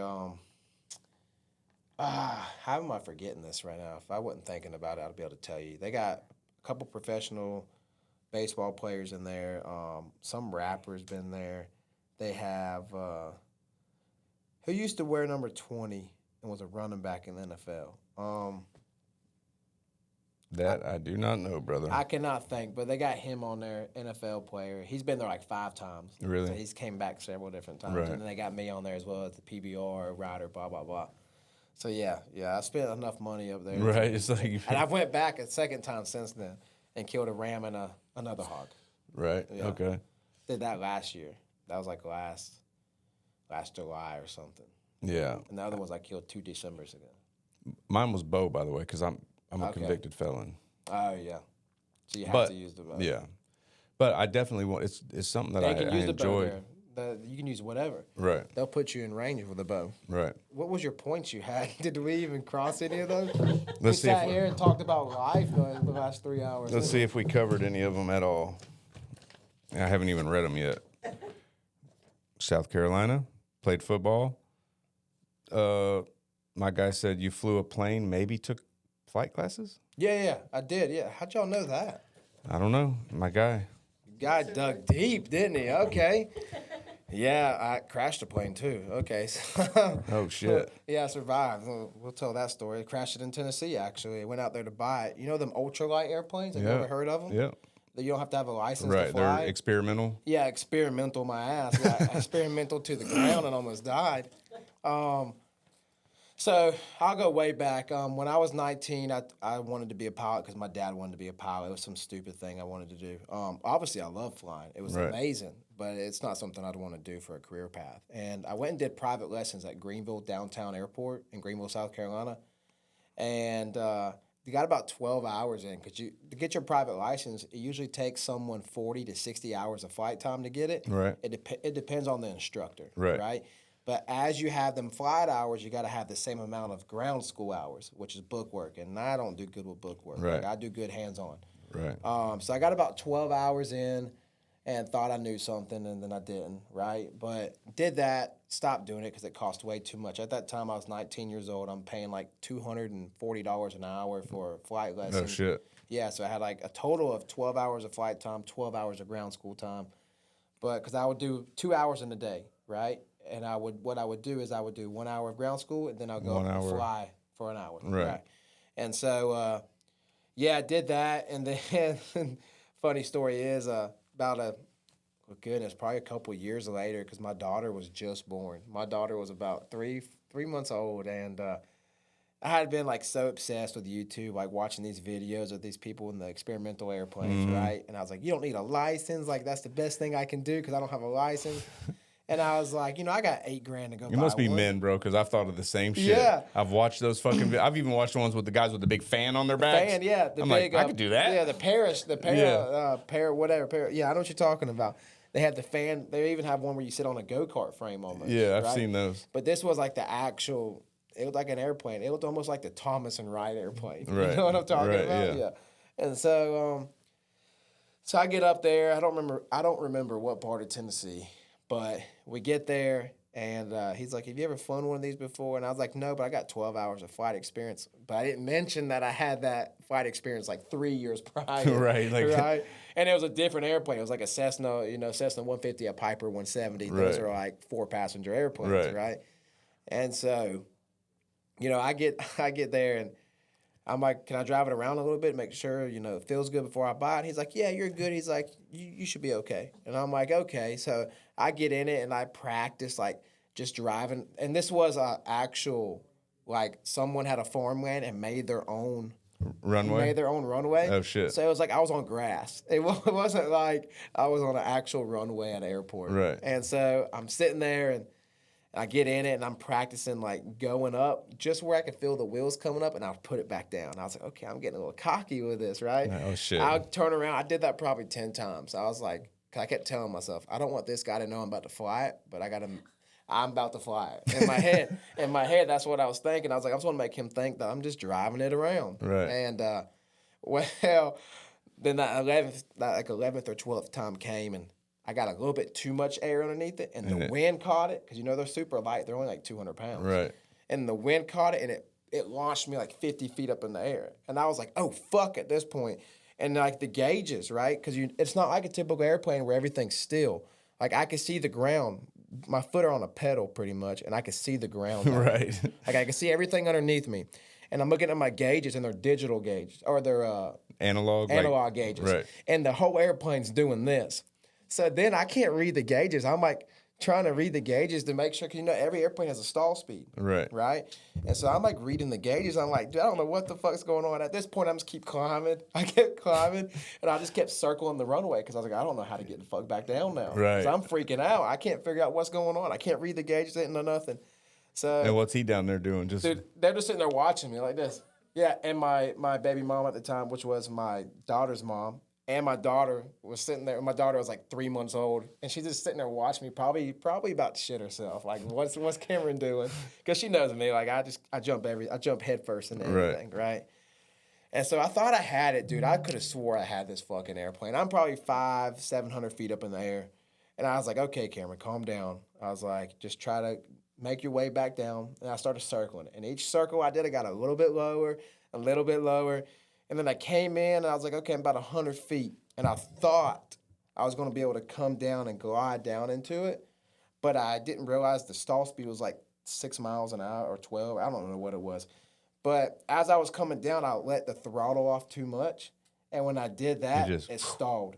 I was probably about 100 feet, and the whole airplane just shut off. I went from here to here within a second. Like literally within like it felt like a second, but it's probably like 2 seconds or so. Jesus. And I saw myself going towards the ground. Everything just cut off. And I felt myself going towards the ground, and I just pulled my feet up into me like a fetal position, and I held onto the harness thing. And I hit the ground. And I'm talking about I hit nose first. Boom. Airplane tipped like this. Propeller went flying by. It actually cut this pinky as a scar right there. Oh, you can't really see it's purple. Did you end up paying for the airplane? Yeah, so funny story. So then I'm sitting there like this, and I thought I was dead. And I opened my eyes, and I feel like I should have been dead 100 different times. And my nose was from me to the ground. And I was just holding my feet in a fetal position. And if I did not move my feet up, my legs would have been broke off. Right. Right? And so I'm laying there, and I hear them yelling from across, Cameron. And that guy's like, Cameron. Because he knew my name when I came up. And he was like, oh, my God, I thought you was dead. He started crying. My baby mama's crying. And I was like, what the fuck? My heart's racing. I'm trying to acknowledge what just happened. Right. And so I get out. And I was like, well, man, what are we going to do now? I was like, I can't take this airplane back. And so I just gave him like $2,500 to fix the damages. And he was nice about it. He's like, I'll order the parts and then you give me the money. And that's what we did. And, Jesus. yeah, it's a funny story, man. It's crazy because I forgot all about that until you mentioned that. All right, what's the next? I got stories for everything. I feel like I would fucking try to fly a plane. I'd be like, okay, it's got to. What's crazy is if you go type that in, there was a guy that literally was like, this is my first time flying. And the dude was like bouncing off the ground, went way up in the air, came back down, was bouncing it again. I was like, why didn't my airplane do that? Right, My airplane went straight from here to boom, and I crashed it hard. But there has been a couple people that's died from the ultralight airplanes, and that's why they're trying to outlaw it and say, you got to have a license to fly it still, because you still got to have some type of flight experience. Yeah, I mean, you're still flying, so. Yeah, but if it's under 274 pounds, you ain't got to have a license. So if the aircraft only weighs that much or less, you ain't got to have a license. And as long as it's only on one person, not a two-person, you ain't got to have a license. That's crazy. Yeah. And you were thinking, well, I'll just fucking. I was like, well, I was like, I kept doing I kept coming up, coming back down, but I was like, fuck it, I can do it. But then when I went to go do it, I went to go panic, because then I realized I launched like 50 feet up in the air, and like it literally caught me, and I went straight up, and I was like, oh shit, like I knew I was fucked, because then I was looking at the gauges, and it was like looking at this, and I was like, what in the world? I cannot read any of these gauges, so I can't even use any of my little bit of knowledge that I thought I had. All right, so what's the next bullet point? I'll give you that, and then we'll... Let's see what we got here. I got stories for everything, I'm telling you. I got a long life. Let's see here. Hunting. Boar hunting, okay. Yeah. Semi-pro football, PBR. Yeah. A wife and 2 kids. We've covered that. The semi-pro football, I went to Costa Rica last February. I actually got a ring. I meant to bring it, and I forgot to wear it. I was... the guy that was their starting running back is for USA football, USA versus Costa Rica. Okay. And they actually have a World's Grease Olympic game in July. They're trying to get me to come to, but I was like, I got too much going on. Right. And but the guy they had for 6 years was their starting running back. I came up there in 2 days, took his starting position. Oh shit. Yeah. And so he was pissed off at me. He's making all kind of posts on social media. And this is back when I didn't even really do social media. Right. Right. This last February. I say I didn't really do it. I still had a good following base, but not like I do now. Right. And so I went up there, and we actually won. We beat Costa Rica. Oh, shit. Yeah, I got a championship ring, got the offensive MVP, so that was cool. But, yeah, that's pretty much it about that. I've been a little bit of everywhere, done a little bit of everything. That's like fucking murder yesterday. Like, he's like, he worked stock markets with the people from Wolf of Wall Street. It's like some of the shit is like so much shit is like. It's hard. It's like, how did you do all that? That's like people say to me all the time. There's like the amount of shit that you've went through and done in 27 years is what people go through in 50 years. Right. Yeah, exactly. But it's like, I think it's one of them things, like I got to be doing something. Right. I got to be doing something, bro. Or I go crazy. Yeah, I'm the same way. Like if I'm off or I don't do well with sitting or, not This is the most you'll ever see me sit. I'm the type of person, I can watch a movie and I got to get up after that movie. I can't watch another movie after I just watched a movie. Yeah. Yeah, I think YouTube shorts and shit has ruined it for my attention span. Yeah. Because that's all I watch now is shorts, or I go to the same movie every night just so I can fall asleep, Correct. Yeah. Like I put on the same fucking movie every night so I can fall asleep. Correct. Oh, yeah, I get that. 100%. All right, guys. Thanks for tuning in again for the 5th episode of the Sailor Made podcast. Brother, it was a pleasure. Yes, sir. Sorry, we couldn't bring the whole thing together like it was originally planned. Yeah. Definitely got to get you in Tennessee. For sure. Come check out the studio. But yeah, man, very, very fucking, very good having you. Really appreciate it. Yes, and, sir. Thank you for having me. Hope shit goes well for your fight. And stay tuned. Everything that's coming. Yeah. Stay tuned to my social media, Cameron Delano _official. So, that's where I post pretty much everything. So stay tuned there, and that's where you'll get the news at. Right on.